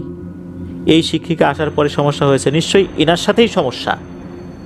কিন্তু নতুন আরেকজন শিক্ষিকা আসার পর তার সাথেও এই একই ঘটনা ঘটতে লাগলো। ওনার সাথে যখন কয়েকদিন এই ঘটনা ঘটেছে, উনি একদিন ব্যাগ গুছিয়ে নিয়ে কর্তৃপক্ষকে জানালেন যে উনি আর থাকতে পারছেন না, উনি চলে যাবেন। যে কয়েকদিন চাকরি করেছেন এটার বেতন দিতে চাইলে উনি বলেন যে বেতনও লাগবে না, আমি চলে যাব। মানে এমন একটা অবস্থা। এর মধ্যে আবাসিক স্টুডেন্টের সংখ্যা মানে ছাত্রীর সংখ্যা যেখানে ছিল প্রায় 40 থেকে 45 জন, সেখানে 15-16 জন এসে দাঁড়িয়েছে। আর আবাসিক ছাত্রীরা তারা তো ভয়ে থাকাই বাদ দিয়েছে, তারা অনাবাসিক হবে, মানে তারা আসবে পড়ে চলে যাবে, এখানে থাকবে না। এরকম একটা অবস্থায় মাদ্রাসার এহেন অবস্থায় মাদ্রাসার প্রধান শিক্ষকের একদম মাথা নষ্ট হবার জোগাড়। উনি সমানে ছুটে যাচ্ছেন কিভাবে এটার প্রতিকার করা যায়। মাদ্রাসায় ওনারা কোরআন তেলাওয়াত করছেন, সবসময় আমলের উপরে আছেন, তারপরও কেন এই সমস্যা এখানে শুরু হলো, প্রতিকার কেন হচ্ছে না। অনেক হুজুর আসছেন, কবিরাজও নিয়ে আসা হয়েছে যারা মূলত হুজুর না কিন্তু কবিরাজি করেন। এনারা কোনো সমাধান করতে পারলেন না। কেউ কেউ তো এখানে এসে কাজ করতে পারবেন না, মানে কাজ শুরুই করেন নাই, চলে গেছেন এখান থেকে। শুধু অল্প কয়েকজন যে কাজটি করেছেন সেটা হলো মাদ্রাসার চারপাশে বন্ধ করে দিয়ে গেছেন। তবে কয়েকজন জানিয়েছেন যে এই মাদ্রাসার উত্তর পাশে যে পরিত্যক্ত গার্মেন্টস রয়েছে ওখানে নাকি 17 জনের মতো জিন বসবাস করে, যারা দূর থেকে প্রভাব বিস্তার করে। এদের মধ্যে কেউ বোবা, কেউ আবার নাকি অতিরিক্ত জেদি প্রকৃতির। এরপর থেকে শুরু হলো আর একটা ভয়ের ঘটনা। মাদ্রাসায় যখন আবাসিক ছাত্রীরা নেই বললেই চলে, তখন ঘটনা শুরু হলো এই যে প্রধান শিক্ষক মানে মোহতামিম হুজুর, উনি যেই অংশে থাকতেন, ওনার যেই ফ্ল্যাট আর কি, সেই হুজুরের স্ত্রী এবং তার 2 বাচ্চার সাথে। হুজুরের স্ত্রী আর তার 6 বছরের মেয়ে, এনারা ঘুমের মাঝে ওই যেই বাচ্চাটাকে 4-5 বছর বয়সী বাচ্চা, যার কপালের ভেতর দিয়ে ঠিক মাঝ বরাবর একটা রড ঢুকে মাথার অন্য পাশ দিয়ে বেরিয়ে গেছে, প্রথমে স্বপ্নে দেখা শুরু করলেন। মাও দেখে, মেয়েও দেখে। পরে এমন একটা অবস্থা দিনের বেলাতেও দেখে, এই যে রডটা ঢুকে বেরিয়ে গেছে ওই দিক দিয়ে নাকি গল গল করে রক্তও পড়ে, কিন্তু এই রক্তটা মেঝেতে পড়তো না। ওই রক্ত যে কোথায় মিলিয়ে যেত কেউ বলতে পারে, তবে রক্ত পড়ছে। আর ওনারা নাকি আর একটা জিনিস দেখতে শুরু করলেন, একটা কালো বিড়াল বেলকনির দরজা ভেদ করে ডাইনিং রুমে ঢুকে, ডাইনিং রুমের ওই পাশের একটা দরজা আছে, এইটা ভেদ করে চলে যায়। কিচেন রুমে রান্না করতে গেলে মনে হতো কেউ একজন ঠান্ডা হাতে ঘাড়ের উপর চাপ দিয়ে ধরেছে। এমন একটা অবস্থা হলো যে আসলে ওখানে থাকাই একটা বড় ধরনের একটা রিস্কি ব্যাপার হয়ে গেল। এই যে কালো বিড়ালটা, এই বিড়ালটা নাকি এই যে রিদওয়ানুল ইসলাম রিফাত ভাই উনি নিজেও 3 থেকে 4 বার দেখেছেন। গভীর রাতে সবাই যখন শুয়ে পড়ে তখন এটা দেখে, দিনের বেলাতে খুব একটা দেখা যায় না। এই রিফাত ভাইয়ের সাথেও একটি ঘটনা ঘটেছিল। এই যে ওই বিল্ডিংয়ের ছাদটা, এই ছাদটা সবার জন্য উন্মুক্ত থাকলেও ওই মাদ্রাসার যারা নারী সদস্য রয়েছেন তারা সাধারণত ওখানে আসেন না।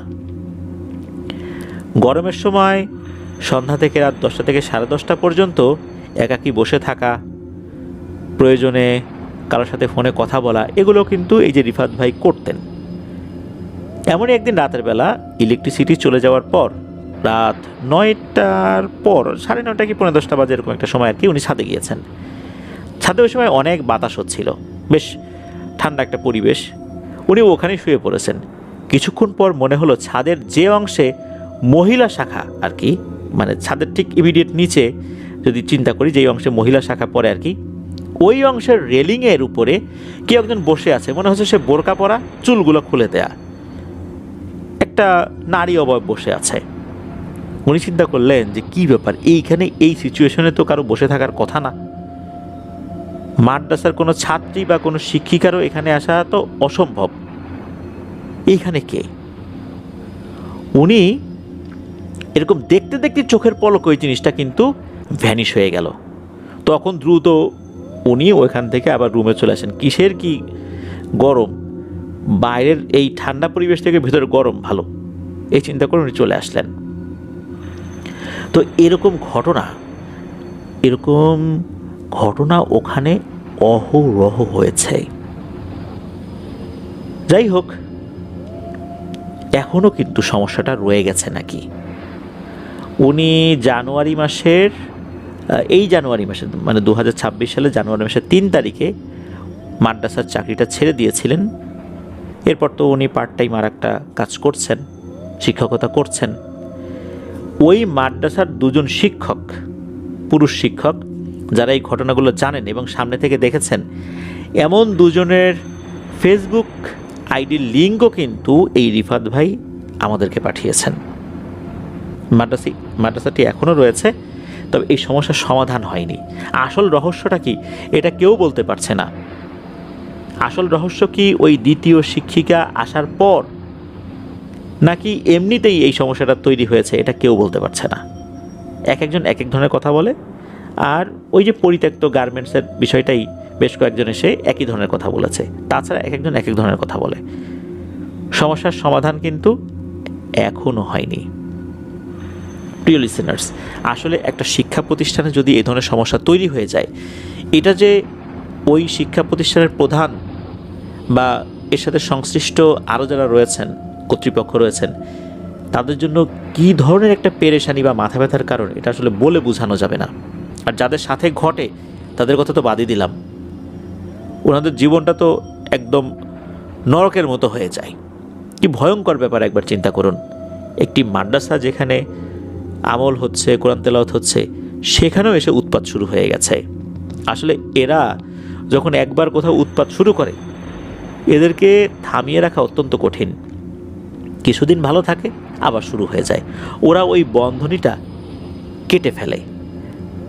এই বিষয়ে প্রিয় লিসেনার্স, আপনাদের কাছে কি মনে হয়? কেন এই সমস্যাটা চলছেই, থামানো যাচ্ছে না? হিসাব অনুযায়ী যেখানে কোরআন তেলাওয়াত হয় ওখানে কিন্তু এই ধরনের সমস্যা থাকার কথা না, তবুও প্রতিনিয়ত কেন এই সমস্যা চলছে? আপনাদের জানা থাকলে কিন্তু আমাদেরকে ফেসবুক গ্রুপে পোস্ট করে জানাতে পারেন, এছাড়া কমেন্ট করেও জানাতে পারেন। ধন্যবাদ জানাচ্ছি রিফাত ভাইকে ভিন্ন ধর্মী একটি ঘটনা আমাদের সাথে শেয়ার করার জন্য। প্রিয় লিসেনার্স, চলে যাব আমাদের এবারের থার্সডে নাইটের 205তম এপিসোডের 4র্থ ঘটনায়।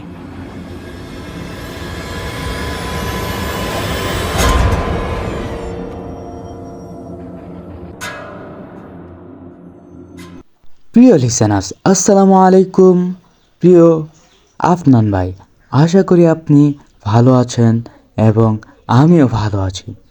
আজকে আমি যে ঘটনাটি পড়ব সেটি হচ্ছে অভিশপ্ত ডায়েরি, একটি ডায়েরির ঘটনা। আমি মমিন, জামালপুর থেকে আপনাদের সাথেই রয়েছি প্রিয় লিসেনার্স। হঠাৎ একদিন পার্থ পুরনো বইয়ের দোকান থেকে একটি চামড়ায় বাঁধানো ডায়েরি কিনে এনেছিল।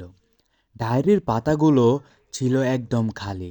রাতে ঘুমানোর আগে পার্থ ডায়েরিটা তার পড়ার টেবিলে রেখে দেয়।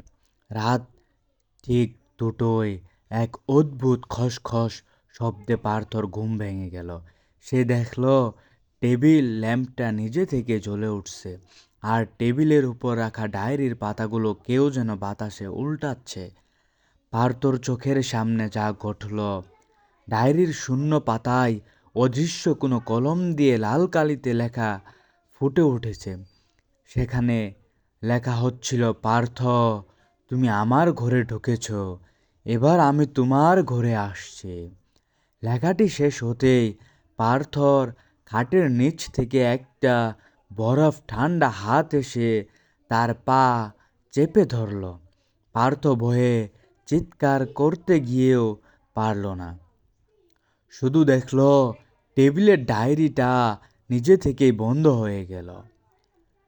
প্রিয় বন্ধুরা, আজকের এই ছোট্ট ঘটনাটি যারা বুঝতে পেরেছেন, যারা জানতে পেরেছেন, তাদের কাছে কেমন লাগলো অবশ্যই কমেন্ট করে জানাবেন, এবং আমার এই চ্যানেলটি সাবস্ক্রাইব করে রাখবেন।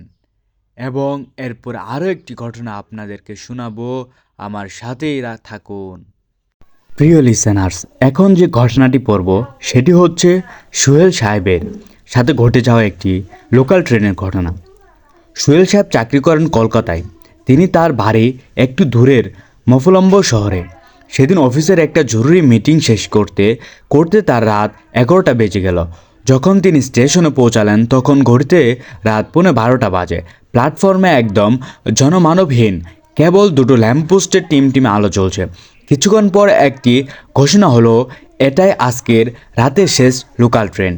ট্রেনটি যখন প্ল্যাটফর্মে এসে দাঁড়ালো, সোহেল সাহেব দেখলো পুরো ট্রেনটি ফাঁকা।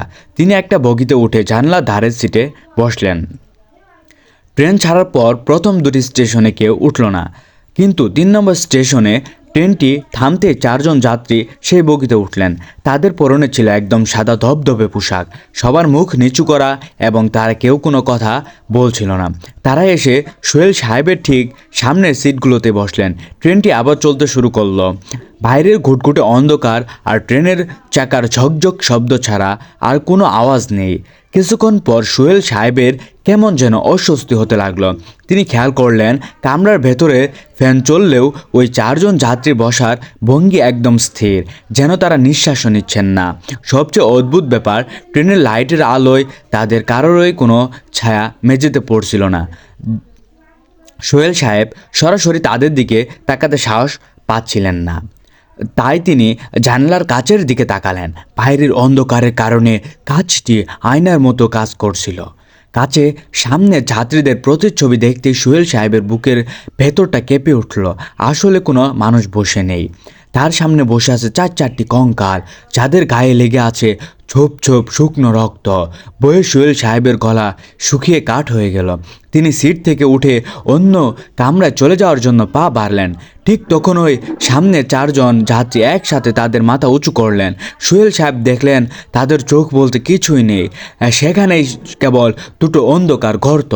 তাদের মধ্যে একজন অদ্ভুত খসখসে গলায় উঠলেন, পরের স্টেশনে আমাদের বাড়ি, আপনিও কি আমাদের সাথে নামবেন না? ঠিক সেই মুহূর্তে একটা তীব্র ঝাঁকুনি দিয়ে ট্রেনটি পরের স্টেশনে থামলেন। ট্রেনের সব আলো 1 সেকেন্ডের জন্য নিভে আবার জ্বলে উঠল। আর আলো জ্বলতেই সোহেল সাহেব দেখলেন কামরাটি আবার সম্পূর্ণ ফাঁকা। সেই 4 জন যাত্রী কোথাও নেই। সোহেল সাহেব আর এক মুহূর্ত না দাঁড়িয়ে চলন্ত ট্রেন থেকে প্ল্যাটফর্মে লাফিয়ে নামলেন এবং কোনো মতে প্রাণ নিয়ে বাড়ি ফিরলেন। প্রিয় বন্ধুরা, আজকের এই ঘটনাটি পড়ার সময় আমার শরীর এমনভাবে শিহরিত হয়েছিল যেটি আমি আপনাদেরকে বলে বোঝাতে পারবো না। এবং এই ভয়ের গল্পটি বলার সময় আমার হাত পা একদম ফুলে উঠেছিল। ভয়ের কারণে আমার গা শিহরণ হয়েছিল। প্রিয় বন্ধুরা, আমার এই ঘটনাটি আপনাদের কাছে কেমন লাগলো অবশ্যই কিন্তু কমেন্ট করতে ভুলবেন না, এবং আমার সাথে থাকবেন এবং আমার গল্প কথা চ্যানেলের সাথে থাকবেন।